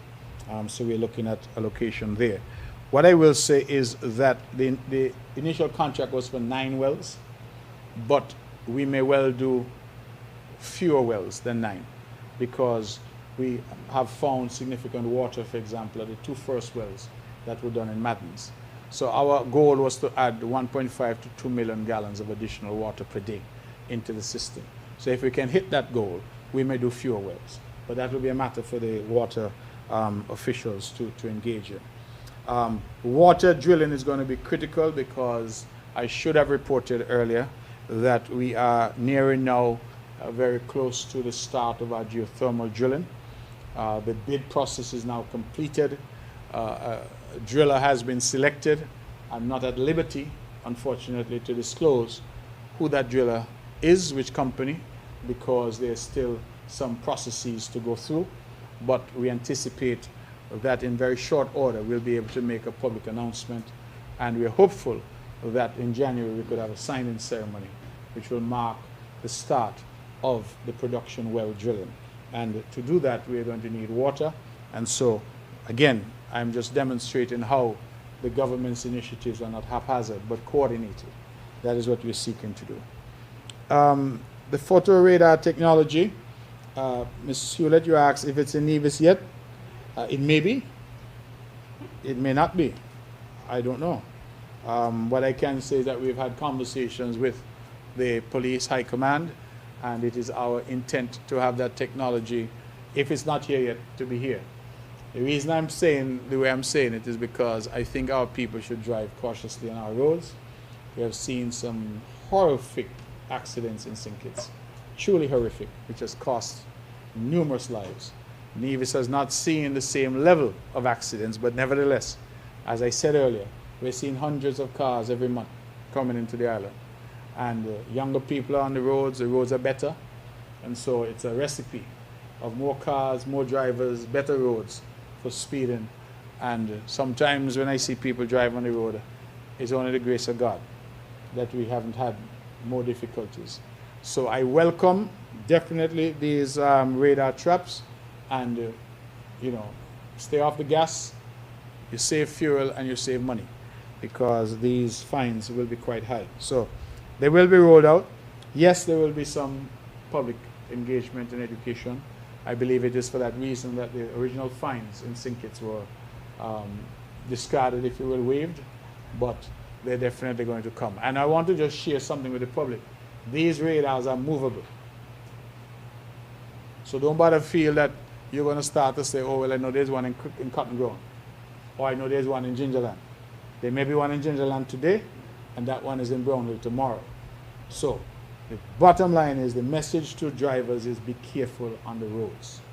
That is the message. All right? SSZ, you asked when the agreement likely to be signed. I think we're close. We have had a number of consultations. We have had some engagements. We have had an ongoing engagement with the developers in terms of the content of the agreement. I believe that I saw only this weekend a response which suggests that the parties are now closer than they were to this. The cabinet has spent a few days where we dedicated, even on a Saturday, the entire day just to this. So we've done a lot of work. We've taken on board the comments. We've taken on board the various representations that have been made, some in writing to the government, and all of that has gone into informing our position. So We anticipate that we should be able to sign something shortly, but I don't have a date in mind. In fact, I should have said, members of the press, that I'm due to travel today, but the notice has gone out publicly already, so we will have to see what happens, but we would ideally like to be able to sign off on this before the new year, so that we can then go into the new year determining which direction we are moving in. No, there has been no fundamental changes to the commitments that have been made. There are some additional commitments that the developers have proposed that we are working on. So I'm not yet saying anything about that publicly. But I think that if we can achieve certainly one of those, the public will be well pleased in terms of what we are trying to negotiate. I just want to say to the people of Nevis that you would have elected this government for a reason. And you elected us because you had confidence in us. And we are engaging in all that we do. This comprehensive report I've given today, we're engaging in all that we do for the benefit of the people of Nevis. We do not expect in a democracy that everybody will agree with everything that we do. We do not expect that everybody will agree with everything that we say. But we expect that people will understand that the people of Nevis elected a government, and they elected that government because clearly, for those on show, they decided that the CCM team was a better team, and that is why we're here. And it is our job then to do our job, and our job is to create opportunities for those 200 young people that are coming out of school this week, and for the 200 that are going to come next year, and for those who are coming back from university, and for those who are in the diaspora who want to come home, and for every one of us. There must be opportunity created in this island of Nevis, and that is our objective, and that is what we're seeking to do. The SSZ has created a lot of heat, but sometimes I regret very little light. The debate has been heated, but not particularly enlightening, and we have seen so much misinformation spread about it. I'm happy now that at least people now understand what the project is about. I'm not saying that that means people will support the project, but at least they understand what the project is about. And a lot of the hysteria and the misinformation, we can just put that to one side and really debate the merits or demerits of large-scale development for the island of Nevis. So that is where we are at this point. I welcome any other questions you may have. Just to follow up to the SSC question, in terms of the appetite of especially the Navision people to the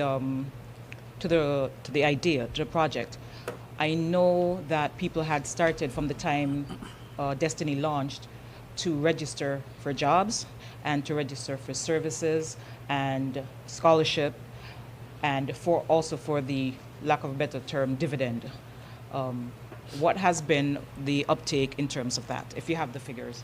So I have not had a recent figure, Ms. Hewlett, but the last time I got an update was perhaps about 2 weeks ago, and they said that they already had over 1,200 persons had signed up, indicating that they would be interested in working. And what I found was interesting is that they said that they had actually called all of those persons to have a conversation with them about their skill set, their resume, what it is they offer. And I gather that they also had over 400 businesses that had indicated that they had services that they would like to offer. And I think it's a very interesting approach that they've taken, where even in advance of getting any approvals, they have asked the public, would you be interested in working with us? And some people have responded. In fact, we had a fascinating engagement with over 300 teachers just last week, I believe it was, at NEPAC. And afterwards, you know, in Nevis you have the engagement, and then you have the engagement after the engagement. And so the engagement after the engagement, I was quite interested that a few of our teachers said that they've applied. And they're looking to segue from teaching to doing something in the private sector. So it's going to be interesting to see what happens. But over 1,200 persons at the last report had signed up and said that they're interested in working. And that is why I keep saying to our people, Nevis is a very robust democracy. Freedom of speech here is alive and well. May it forever be so. But we have to be careful, because a lot of us like to frame our language and start by saying the people of Nevis don't want this or the people of Nevis say that. Right? We have to be careful because the people aren't necessarily those who are shouting the loudest. We have a few who shout very loud. And a good example was when we had the town hall meeting at the Anglican Church Hall. In a standing room only venue, some person shouted out, no, they don't want any development. And that was taken by the usual propagandists to say that the entire meeting. But I could have counted those who said no on one hand. It was about 6 people. They just that they were shouting louder than everybody else because they had come to disrupt the meeting. That was their purpose. Right? The mass of people who were there were not engaged in any histrionics. They weren't they were just there to hear, to listen, to learn, to ask questions. So I find it all interesting sometimes that people feel that because they're making the most noise in the room, that they're speaking for the room. And the Division people are quiet people, but we know what we want. And that is why I tell people sometimes, I've been in politics for a little while. The biggest crowds at the final rally sometimes bear no resemblance to the results of the election the day after. Because people will come if you have a big artist. Of course, the people are going to come. They're going to jump up with you. If you have free drinks and free chicken, why not? But that has nothing to do with the way people in Nevis vote. And I keep telling people if they don't learn that, they will not understand the Division people. So I don't get involved too much in all the noise making because at the end of the day, people who are quietly messaging me, people who are quietly having a conversation with me, people who are giving me the ideas quietly, who are saying to me, we need something transformative, this could be it, but negotiate this point, negotiate that point, and so all this roar and noise that is being made. People are entitled to it, but at the end of the day, it doesn't reflect anything close to a majority. And if 1,200 plus people have already applied, so they're looking for work, that speaks volumes. Speaks volumes, speaks for itself. I'll take any other questions, please.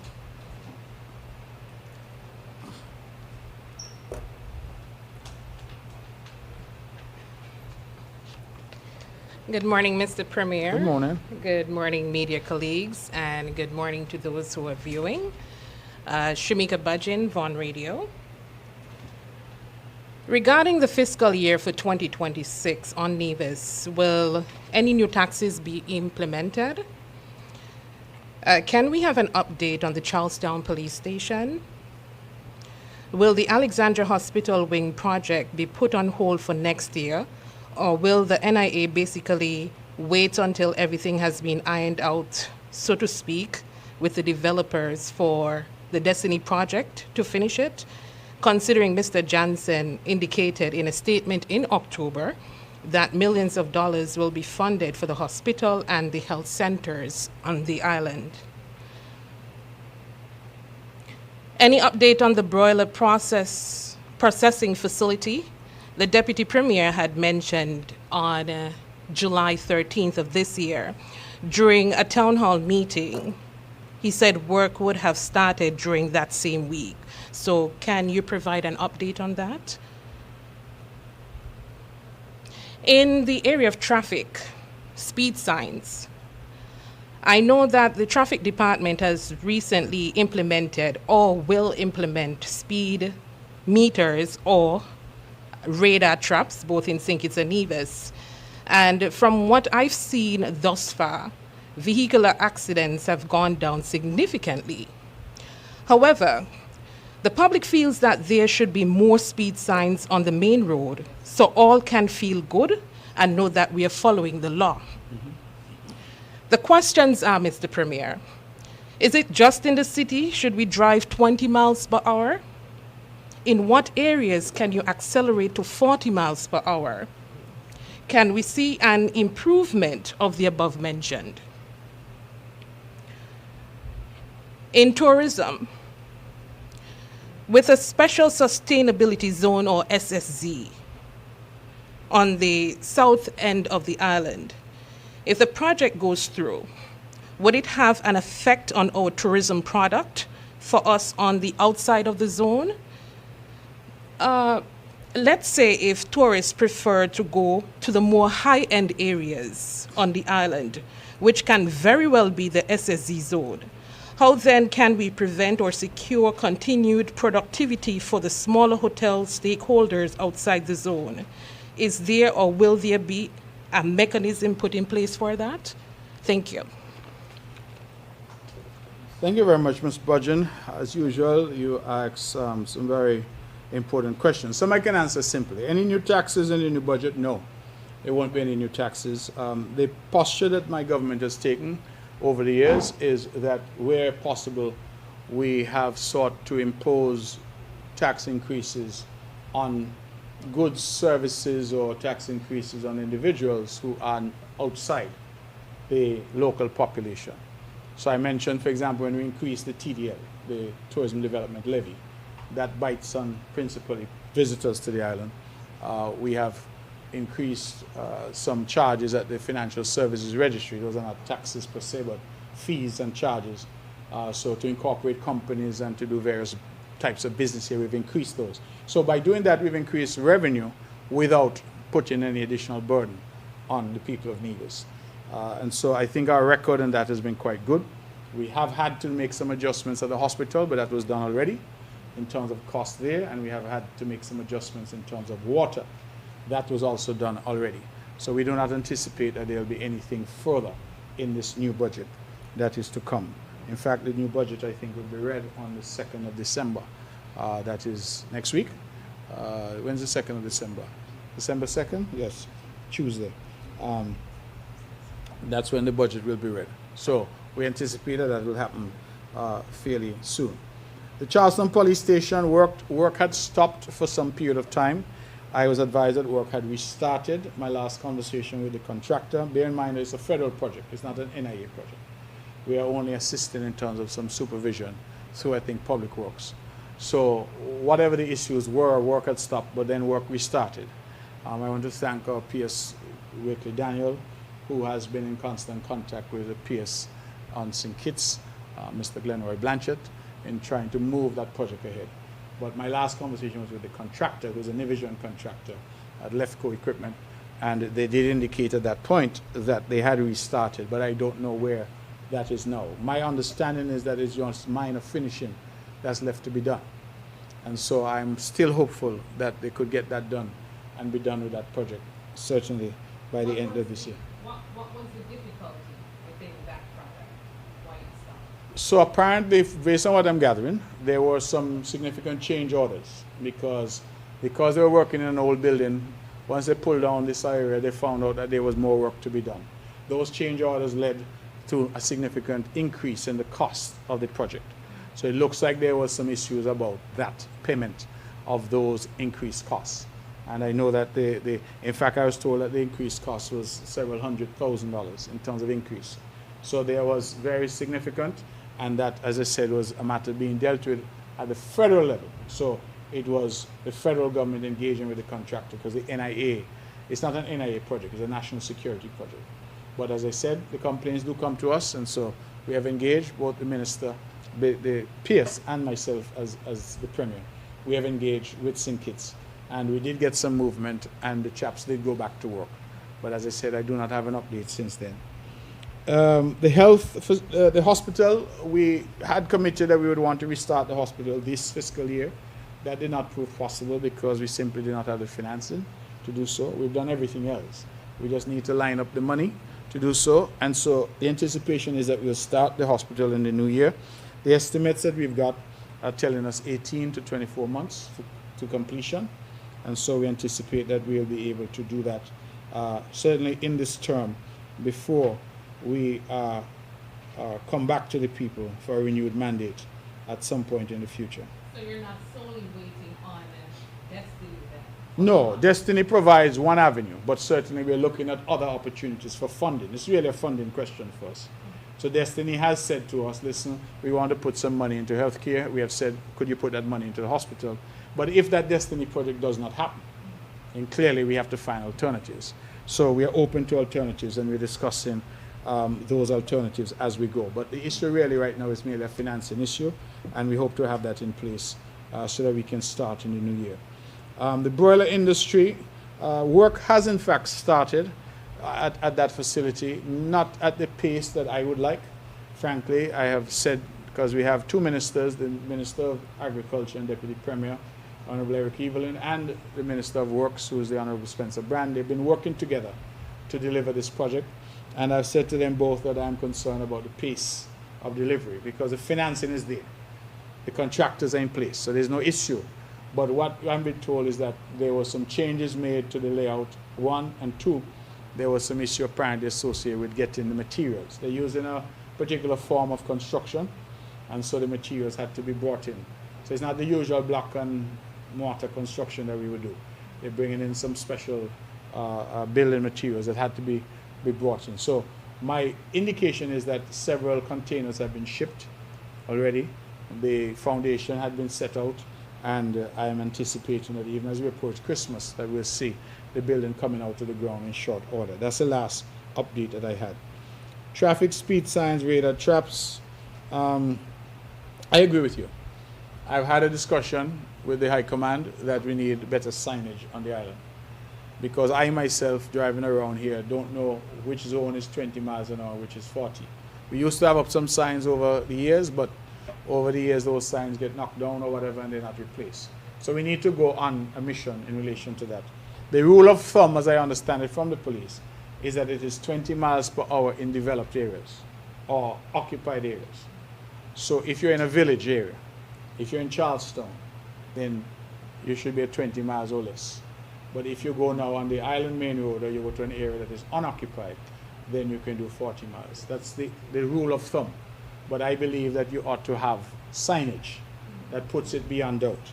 Because somebody may well say, well, I wasn't aware that I was now in a densely occupied area as opposed to a sparsely occupied area. So I think that that's important, and I agree. And if the NIA has to partner to get those signs up, we will take care of that for sure, because that's important. Tourism, you say, well, inside the SSZ, of course, they are planning several high-end hotels inside the zone. That has been part of the presentation that have been made, including the public presentation made at the St. Paul's Anglican Church Hall. You asked whether or not it will mean that people will move there because there's high-end to that area. My opinion, you know, Ms. Budgeon, is that the whole of Nevis is high-end. Everywhere in Nevis is high-end, right? It is true that the smaller hotels, right, may say, well, you know, these larger operations are going to come in. But I think price point is going to be a huge factor, right? Not every guest is going to be able to pay $2,000 or $3,000 a night for a hotel room. That guest may be able to pay $200 or $300 a night. And I think that people are going to find their space in terms of where I go, where I think I'm getting value for my money, what experience I'm looking for. So even now, for example, an experience at the Hermitage is a different experience to, say, one at Hamilton Beach. An experience at Montpelier at Golden Rock is a different experience to Four Seasons. So even within the current setup, absent any SSZ, you have people having choices, and people will make a choice based on a number of factors, including price. So the fact that the hotels in that zone are intended to be very high-end, ultra-premium brands, we anticipate that the pricing will also be very high. And so that ought not to interfere with the regular guests who comes to one of the other hotels on the island. So that is, in any event, the anticipation of how this will work.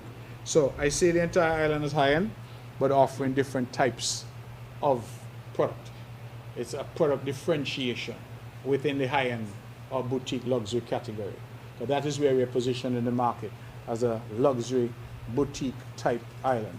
And so we have within that variations in terms of what's on offer. So I don't anticipate that there should be any difficulty at all. I see this as all the tide that lifts all boats. We have more hotels, we have more guests. You know, they're going to want to experience Nevis. They're going to want to go and golf at the Four Seasons. They're going to want to, you know, go and experience a spa someplace else. They want to have Rastaman cook for them, cook some ital, whatever the case may be. All of this is part of the experience. Good. Any other questions for me, please? Yes?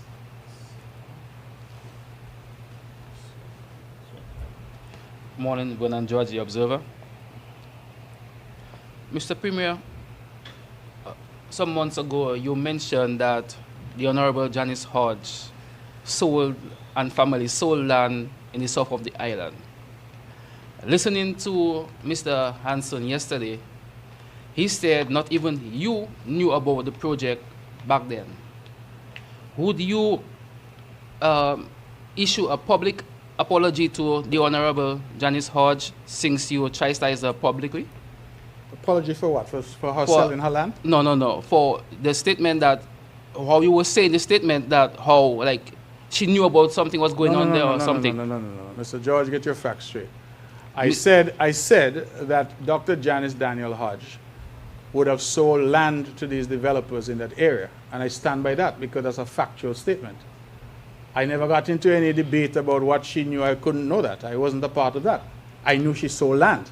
She then denied that she sold any land. That was the debate. Okay. All right? So I don't think there's any need for any apology of any kind.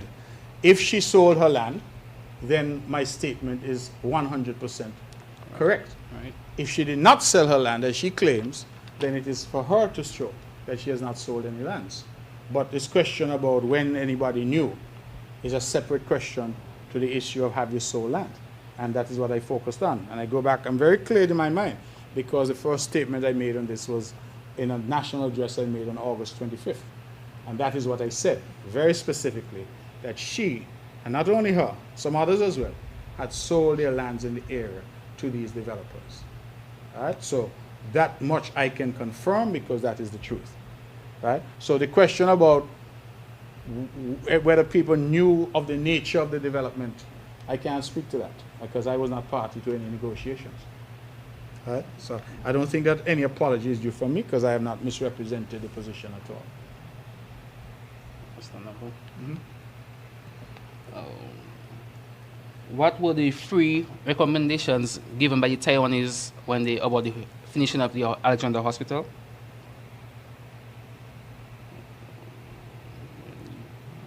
Yes?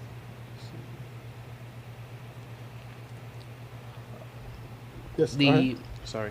Mhm. The environmental impact of the proposed development on the south of the island. Can you tell us which company or which firm is doing that?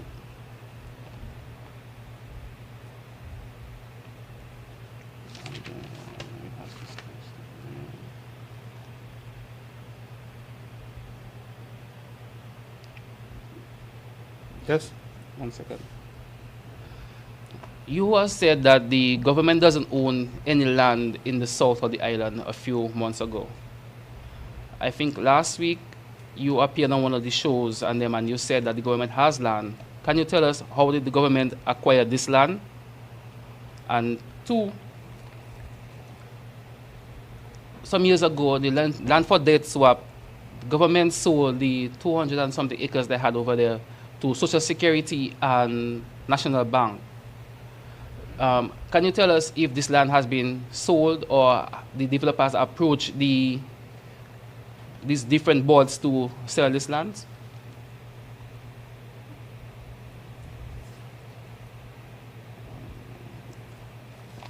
Okay, anything further? Yes, sir. There are a lot of posts concerning the developer and his group of investors or affiliates. You have said that character of personnel don't matter. But I remember some years ago when Russia invaded Ukraine, the US put some penalties on certain individuals and their citizenship from St. Kitts and Nevis and around the Caribbean was revoked. Why is it then that we're seeing that many persons, based on their political affiliations and their beliefs, does not shape what is the type of investment or if they're allowed to come to Nevis to invest? And last one is, earlier in the month, Mr. Congress Maynard mentioned that he's let me see, he's about to move a motion to have the geothermal project become a national one. What's your views on that?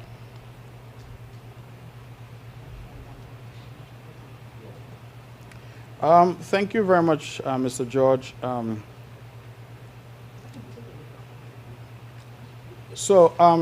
me start where you started. You said there were 3 recommendations given by the Taiwanese on the hospital.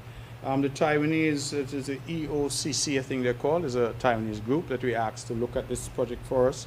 And they came back with a few options. They came back with an option of completing what we have there.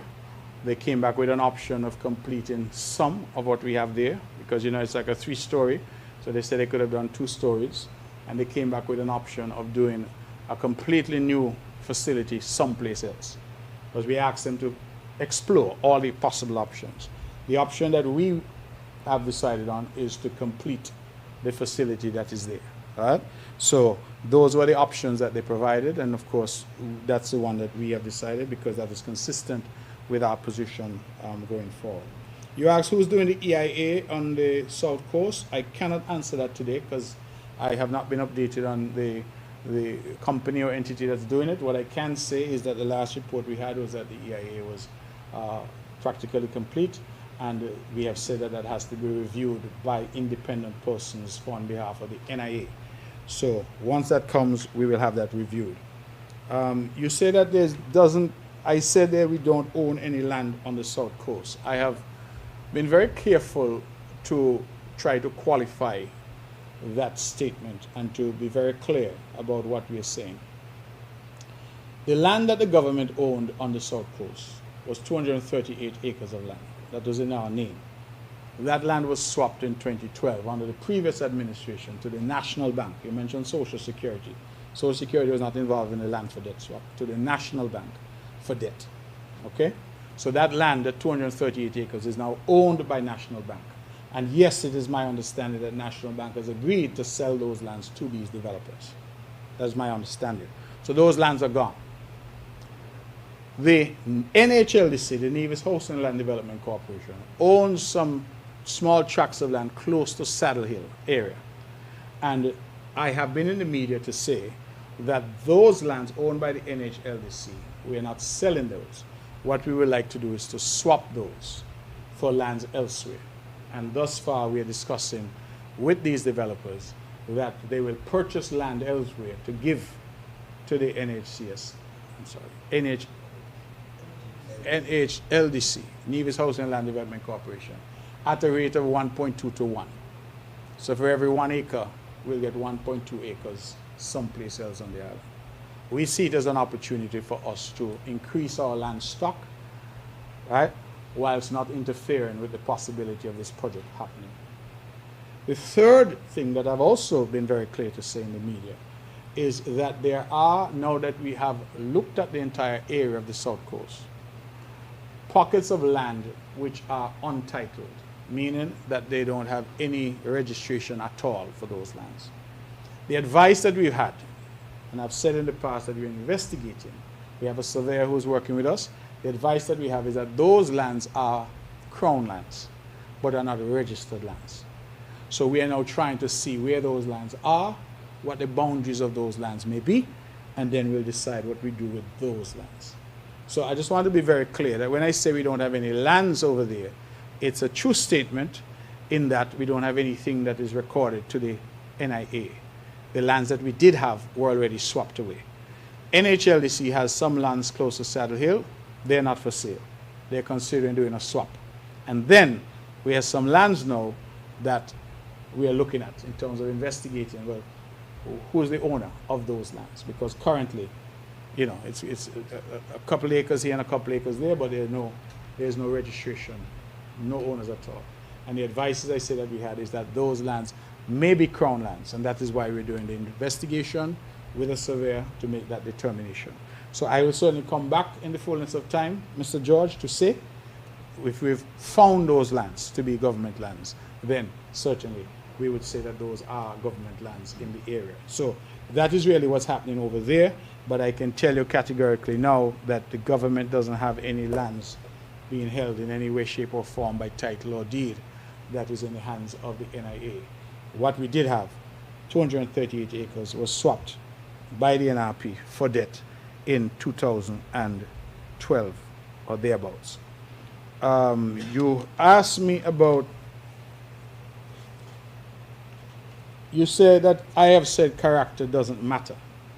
I am very careful about what I say, and I can tell you that I've never said character doesn't matter. What I have said to you is that when developers come, we must do our due diligence.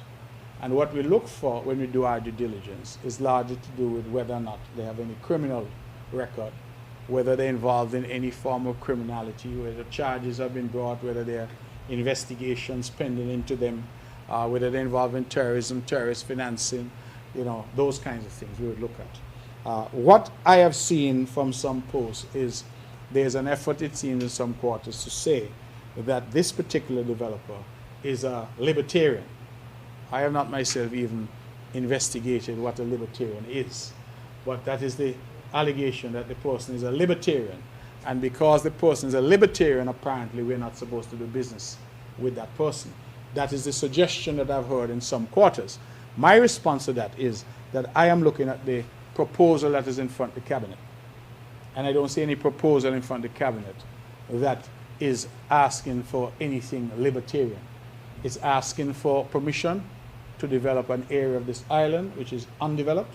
It is asking for permission to do a project jointly, which we now have to evaluate to determine will it provide the kind of jobs and incentives and opportunities for the island of Nevis to take us to the next level. So my position is not that character doesn't matter, because character always matters. My position is that when you're dealing with developers, delving into what they believe, what they do not believe. Do they believe in gay marriage? How is that relevant to the question of whether they're bringing a development to the country that can benefit the country? Right? Do they believe in, I don't know, do they believe the world is the world is flat? Right?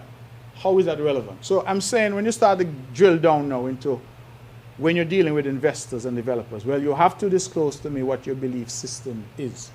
You have to disclose whether you're Christian or Muslim. You have to disclose whether you're Hindu. You have to disclose to us what your views are on this and what your views are on that. I think it's a step too far. My own view is, let us assess a development based on what is proposed, and let us do our usual due diligence to determine if these people are criminal or have criminal intent or are otherwise involved in something that would be inimical to our national security. That to me is an ordinary course. And so you did mention about Russia and all of that.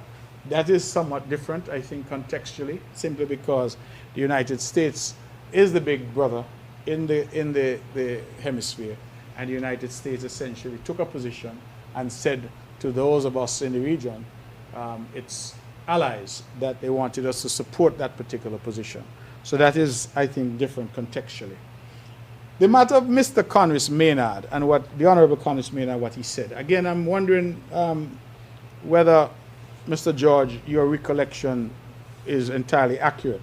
I'll tell you this. I'm not doubting you. But the reason I'm saying it because somebody sent me a clip from the Honorable Conris Maynard. And what Conris Maynard said in the clip was that we had passed a resolution in the House, which we did. We passed a resolution, I think it's 2 years ago, in the House. And that resolution did not say that geothermal is a national asset. The resolution said that we will work together, the federal government and the NIA, to develop the geothermal resource for the benefit of the entire Federation of St. Kitts and Nevis. And so I think that that's qualitatively a different statement to the way you put the question. As I said, I did not see the whole interview. I only saw the whole statement. I only saw that part of it. But he wasn't saying he was going to introduce a motion. He was saying that we had a motion. And 2 years ago, we passed a motion in the House dealing with geothermal. It's public record, so I'm sure you can find it. But what it says is that we jointly commit St. Kitts and Nevis to developing the resource for the benefit of the entire Federation. And I don't see that there's anything wrong with that. because we are where we are right now because of that cooperative stance on geothermal. We couldn't get access to CDB money without the Prime Minister being on board. We couldn't get access to the Saudi Arabia money without the Prime Minister being on board. And we couldn't get access to Green Climate Fund money without the Prime Minister being on board. So clearly, there's a need for us to cooperate, to hold hands, and to deliver this project and this resource for the benefit of all the people of the country. That means that the same way Nivision is going to get cheaper, cleaner energy, Kittitian is going to get cleaner, cheaper energy. And the benefits that flow should also flow to the entire country, because clearly we are developing this together and we could not, as Nevis, do it alone. We spent a lot of years, Mr. George, trying to do it alone. And when we did try to do it together, of course, during the unity years, the chaps in Sinkis clearly were not interested. So Labour has come, Prime Minister Jew has come, he sees the value in this, and I've said, okay, let us join together and let us develop this project for the benefit of all. Any other questions for me?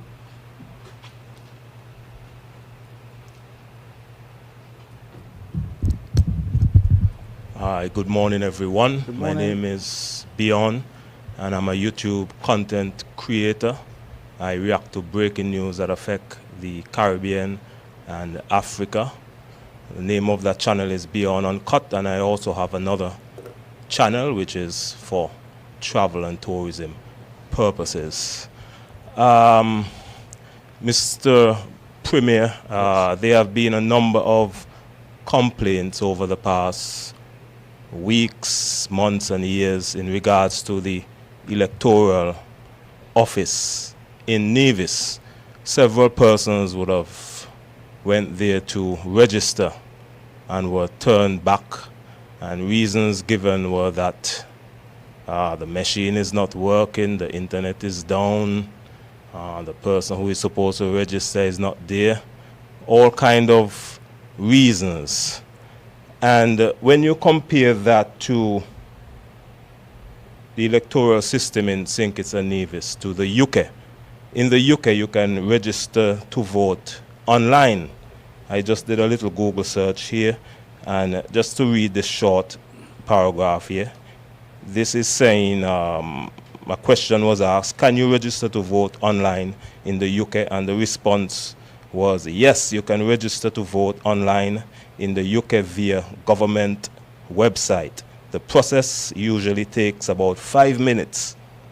What you need, and it's saying, what you need to register online to vote in England, Scotland and Wales, you will typically need the following information: your address, your date of birth, national insurance number, that is like your social security number, and your passport. That's it. So somebody in the UK can stay at home and upload all that information and register to vote. But in Nevis and in St. Kitts and Nevis, there are multiple of issues. It's very difficult for persons to register to vote. And also, in regards to, my understanding is that there is a picture list at the electoral office. However, that picture list is only presented on the day of election. To get a list now, you'll just get a list of thousands of names. So there can be a number of dead persons on the list. Names is very hard to identify persons if you don't see a picture to the name. So my question is, why do we have such an outdated electoral system, considering we are living in such a modern era and we have the capacity to develop a modern system? Because we saw several months ago when the federal government was paying JAD cash every month. All of that was done from home. So surely they can do something like the UK. Why are we not doing this? And why can't the opposition get a picture voters list so that persons can be properly identified and fraud detected? And also, Ms. Hewlett answered the question, not answered, she asked the question that I was going to ask about the Destiny project, and which when you hope to sign that agreement. I think Mr. Jansen said he's hoping to have it signed by the end of this year. You confirmed today that you want to sign it by the end of this year as well. So my question is, I would like you to tighten up a little bit on that.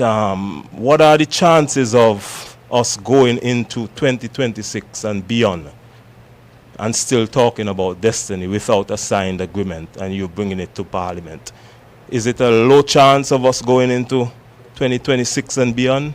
High or very high chance? Thank you. Okay, Mr. Hanley, thank you very much. You spent quite a bit of time talking about the electoral system, but I'm sure you must know that the electoral system does not fall under my purview or the purview of the Nevis Island administration. We have absolutely no control over the electoral system in the country. It's a national system. It is controlled from St. Kitts. We don't even, control the staff in there. Staff there is paid, even in the Nevis office, from St. Kitts, as far as I'm aware. The technology is as deployed there. So the questions are all excellent questions, but maybe not for me as the Premier of Nevis. I agree with you that we need to modernize that system. So I will say that I agree there. And we need to look at best examples elsewhere. You know, when you mention the UK, that you Google and the UK, you could do certain things this way. We tend to compare to those countries, and absolutely where they have, developments that are good, we must copy them.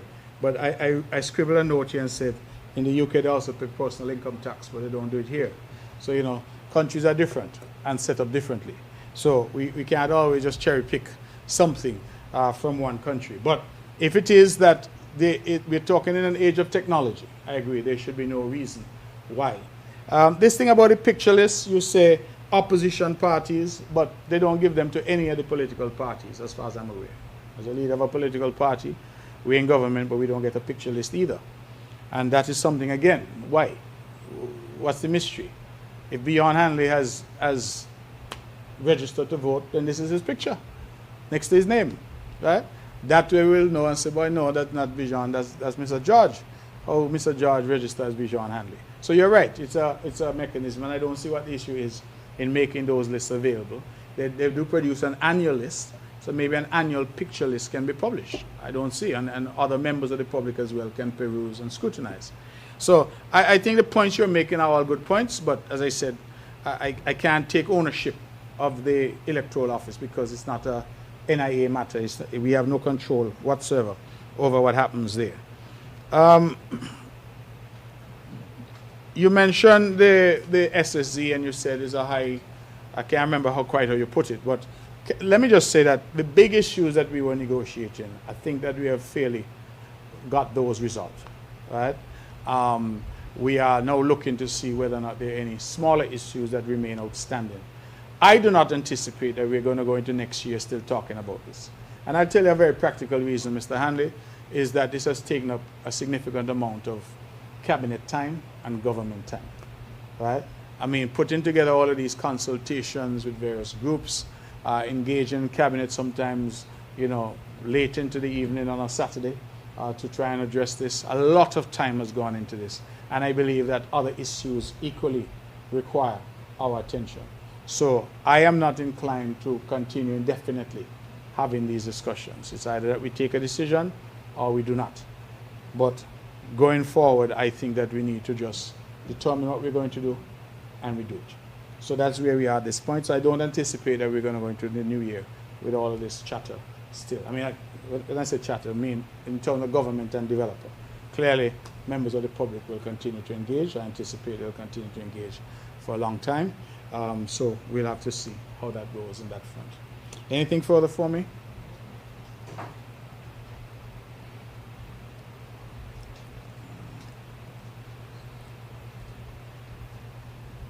Yes, Mr. Premier, Ms. Budgeon once more, Von Radio.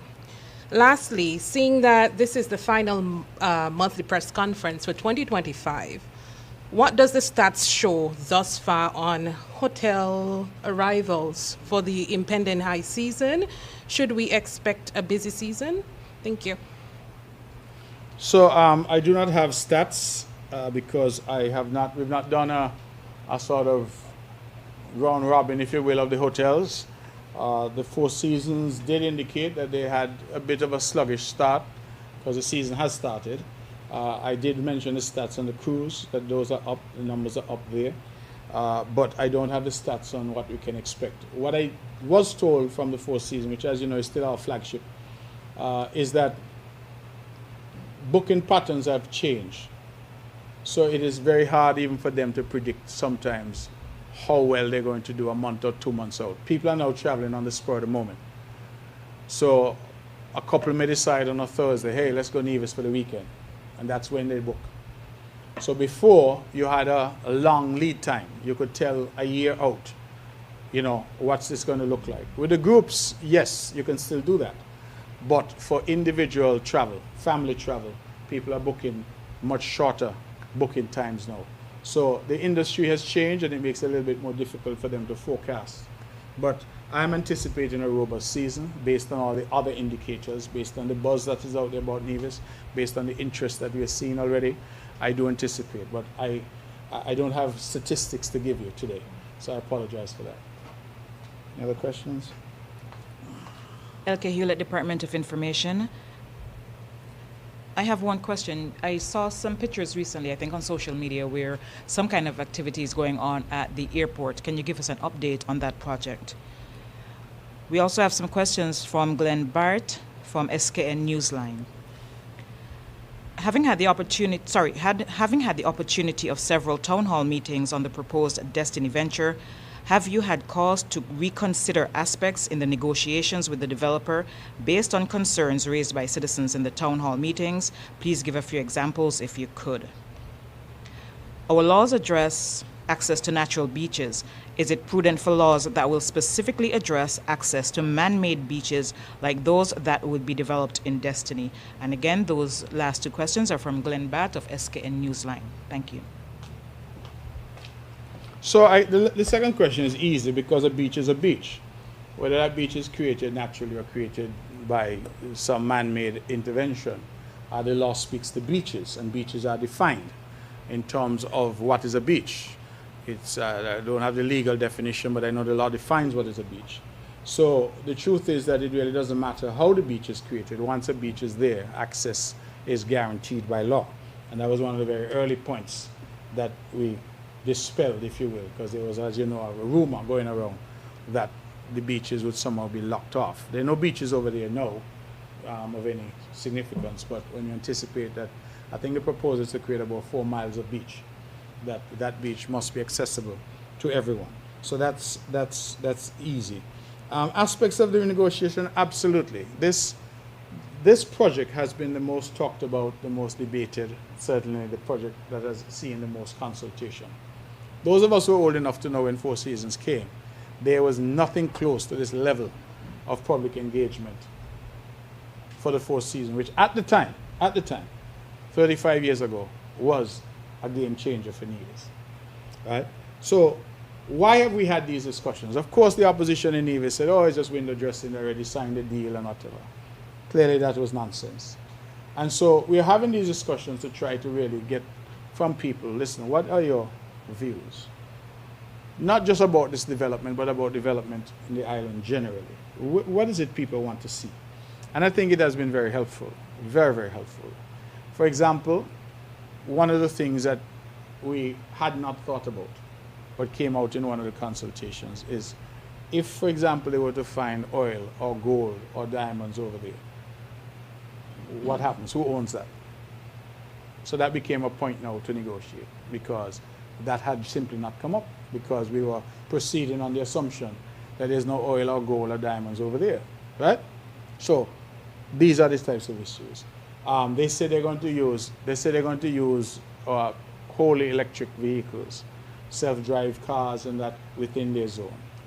And someone asked the question, well, will they provide training or assist with training for our mechanics, but even our firefighters? Because when those cars, if the batteries catch a fire, is a different type of technology you need to put out that fire.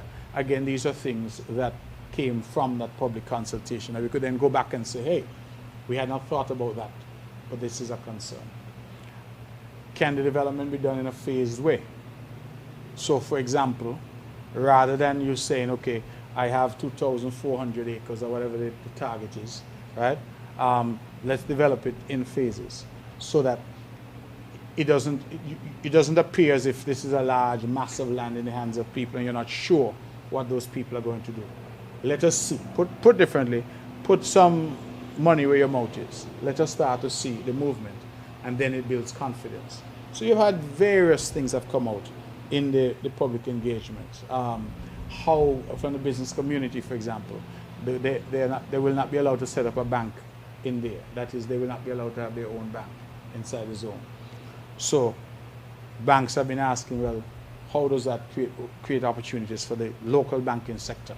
So can Bank of Nevis, for example, set up something inside of there? You know, that kind of thing. Questions about customs and how the custom zone is going to work. So if they are allowed to bring in goods free of customs charges into the zone, and they bring in televisions and cars and whatever they bring in, how do you control that now? Somebody there just bring it outside the zone, and so somebody in Jessups or Gingerland now has it. All of those are things that were highlighted from the engagements that we had to look at. And people also raised issues. I remember at one meeting, there was a furor raised about the price that they were paying for land. And this particular speaker tried to create the impression that the people were lowballing in terms of land. So we went and we investigated. I'm pleased to say that is not true. On every occasion that the people have bought land, they've paid at market or above market. That is what the offer has been. So nobody has been prejudiced in terms of saying that their price on their land was somehow depressed. In fact, one particular person has been very vocal. I'm told that they had a valuation done on their land, and the price that was offered to them was more than their valuation. So we just have to be careful. I think that what is happening on the island, there are some people who are just bent on mischief, and who are, you know, I mean, a couple of days ago I saw online somebody saying that I am selling out all the land on the South Coast. People are still saying it because that was one of the original lies that was told and that took hold and was circulating like wildfire, that the government was selling off thousands of acres of land. When it turned out that the government actually didn't have land, but these were private lands, then I thought that that would have stopped, but as I said just a few days ago.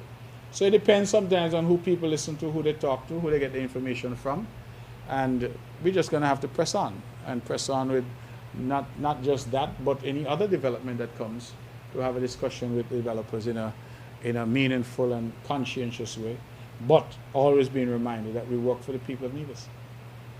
Anything further for me? Oh, the airport, yes. The airport project, we had hoped to have a groundbreaking this month. That turned out not to be possible. It doesn't make any sense now us talking about groundbreaking this year, so we'd like it to go into early next year. We are finalizing the purchase of lands. That has taken an inordinate amount of time, unfortunately, but that is still ongoing. And in the interim, we've started the activity, because what you saw with the drills that were there was we were taking some samples. So they need to do earth samples on the runway and the surrounding lands. I guess that has to do with the technical aspects of the engineering that has to go into the new runway. Because remember, it has to be shored up, reinforced, to ensure that it can take the bigger aircraft that we anticipate coming. So that work has already started, sort of those design and preliminary engineering type works, but the full-fledged construction has not yet started because, as I said, we're still going through pockets of land acquisition. The process is in train, just that the process is taking a while. Any other thing for me, Mr. George? Yes?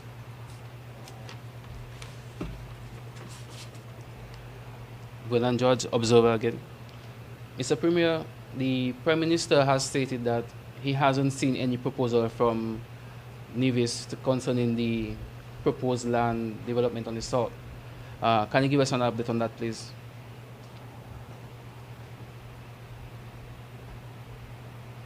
I don't know what the Prime Minister has or has not seen. I can't speak for him, but I can tell you that we have not sent anything to the Prime Minister. Recall, Mr. George, the way that the SSD legislation is set up. If it's a development in Nevis, it has to come first to the Cabinet in Nevis. We have to take a decision on it as to whether or not we agree, and only then does it go to SINKITS, to the Federal Cabinet. So the Prime Minister may well be correct that he has not seen anything, because I know we have not sent anything to him. So I can confirm that the NIA has not transmitted any agreement or any proposal to the federal government at this stage, because when we got the proposal, we took a particular position on it that we would consult. So we have been out there talking to people about it. So as I speak to you today, we have not yet signed off as a cabinet in Nevis. And only when we do that does it then go to St. Kitts. So he may well be very accurate, right? He's accurate that we have not sent him anything, and he may well be accurate that he has not seen anything, because unless somebody else shared a copy with him, but he has not had any official communication from us as yet. We had to complete our process, and only when our process is complete can we then send over to him for he and his cabinet to undertake their process over there. But of course, it's a Nevis project, so a lot of that effort was concentrated in Nevis to get the opinion and impression of the Nevisian people on the matter. Sure.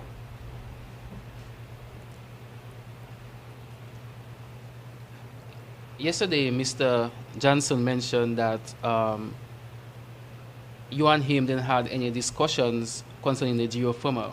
But I remember some time back in your press conference and some shows back, you mentioned that you have approached them to help you help in the terms of developing the geothermal, the hospital, and other projects. Can you tell us if they fund the hospital, what will happen? Because part of the law says that they are required to have their own health care in the zone. No.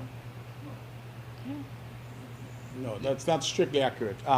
They can have their own health care, but I think what the law mandates has to do with electricity, has to do with water, and has to do with waste disposal. That's my recollection. Healthcare they had proposed, and they will have healthcare in the zone, because based on the proposal they have. What we were trying to avoid is them doing a hospital in the zone. But we said, since we have this hospital here, why not let us develop this one together to serve everybody? People in the zone and people outside the zone, to serve everybody in Nevis. Right? Okay. So sometimes, like when private individuals partnerize with the government, they normally seek to privatize the entity that they fund. Would that be possible in Nevis? So the short answer is no. In the context of our hospital, we're not looking at any privatization. These funds, remember, they're providing funding, but they're not becoming owner. You understand? So the mechanism for funding is that they will provide some funding, but they're not taking any ownership in our hospital. So that's an important distinction. The hospital remains the property of the people of Nevis, right? Just as the airport is going to remain the property of the people of Nevis, even though we have funding that is provided for the airport. I don't know what Mr. Jensen said. I unfortunately did not get an opportunity to listen to an interview. I got he did an interview yesterday. But if he said that he and I have not had a discussion on geothermal, he is probably correct on that, because we've not had any detailed engagements on the issue of geothermal. Where the issue of geothermal came up is in relation to their statutory requirement that up to 70% of their power has to be renewable. And if you look at the slides that we created for that, we have said to them, listen, there's an opportunity for investment in bringing geothermal to market for your benefit. Now remember, part of the difficulty that we were experiencing with geothermal is that Nevis has the capacity for significantly more power than we can use. And that was creating a problem in the sense that if you produce 100 megawatts of power, what do you do with it? So that kind of development will be a huge help, because it will mean that we have now not only to send power to St. Kitts, which is already agreed, but also large developments like those that we can power up as well from geothermal. So it makes the geothermal project more viable. It makes the airport project more viable. It makes a lot of these massive investments that we're making, hospital, etc., more viable, because you now have more people that you can service from that. So the issue about geothermal and their involvement in geothermal has come about because of the need for them to provide up to 70% of their power through renewable means. I will say that whilst Mr. Jensen and I have not had a discussion about geothermal, one of his main persons in his group, a chap called Graham Brooks.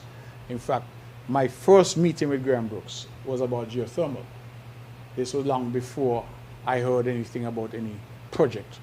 The first meeting was about geothermal. And at the time, I didn't know anything about Mr. Jensen. I only met Mr. Jensen, I think it was last year for the first time. In fact, I've only met him once, right? So I knew nothing about him, but I did meet with Graham Brooks, who I now know works alongside Mr. Jensen.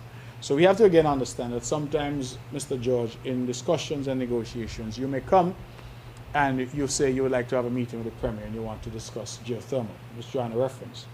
We have that discussion, but I do not know that you are working with Mr. Daniel. You may well be somebody who's going out to collect information. So you come and you get that information.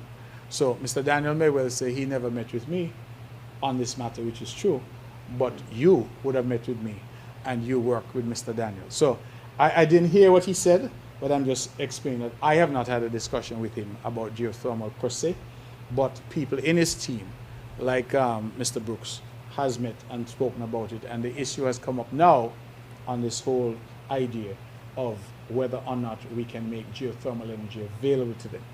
And if the answer to that is yes, then the other question is, well, can you help us to extract that geothermal so that you can benefit from it? So that really is where we are on that. Having said that, we're not really looking in a steadfast way in that direction for geothermal, because as I said, through the cooperation with the Prime Minister, we've developed some lines of support, financial support. We have CDB money, we have GCF Green Climate Fund money, and we have Saudi money. That's all going into a pool to help us to move this project forward. So we may not need the involvement of anybody else. I say may because I'm not sure. It really depends on how big a project we end up doing. But that would be my response to you on that. Anything further for me? Good. Ladies and gentlemen, you've been with me all year. Thank you very much. 11 months. We have done this every single month, and I'm very grateful to you, the members of the press. I think it has been a fun engagement. If Mr. Daniel was not, so averse to spending government money, he should have had some little reception for members of the press to say thank you. But I'm very grateful that you've come, and that you've come on a monthly basis. Thank you, and I trust and hope that the information provided is of use. I won't have this opportunity again, so I just want to say Merry Christmas to everyone. Thank you to NTV. Stuart, you're on the team. Thank you for all that you've done. Every month you're here with me, and I'm very grateful for that. And we look forward to the budget debates in the coming weeks, both in Nevis and St. Kitts. And I wish everyone a wonderful Christmas and a Happy New Year when it comes. Thank you.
This morning's ceremony.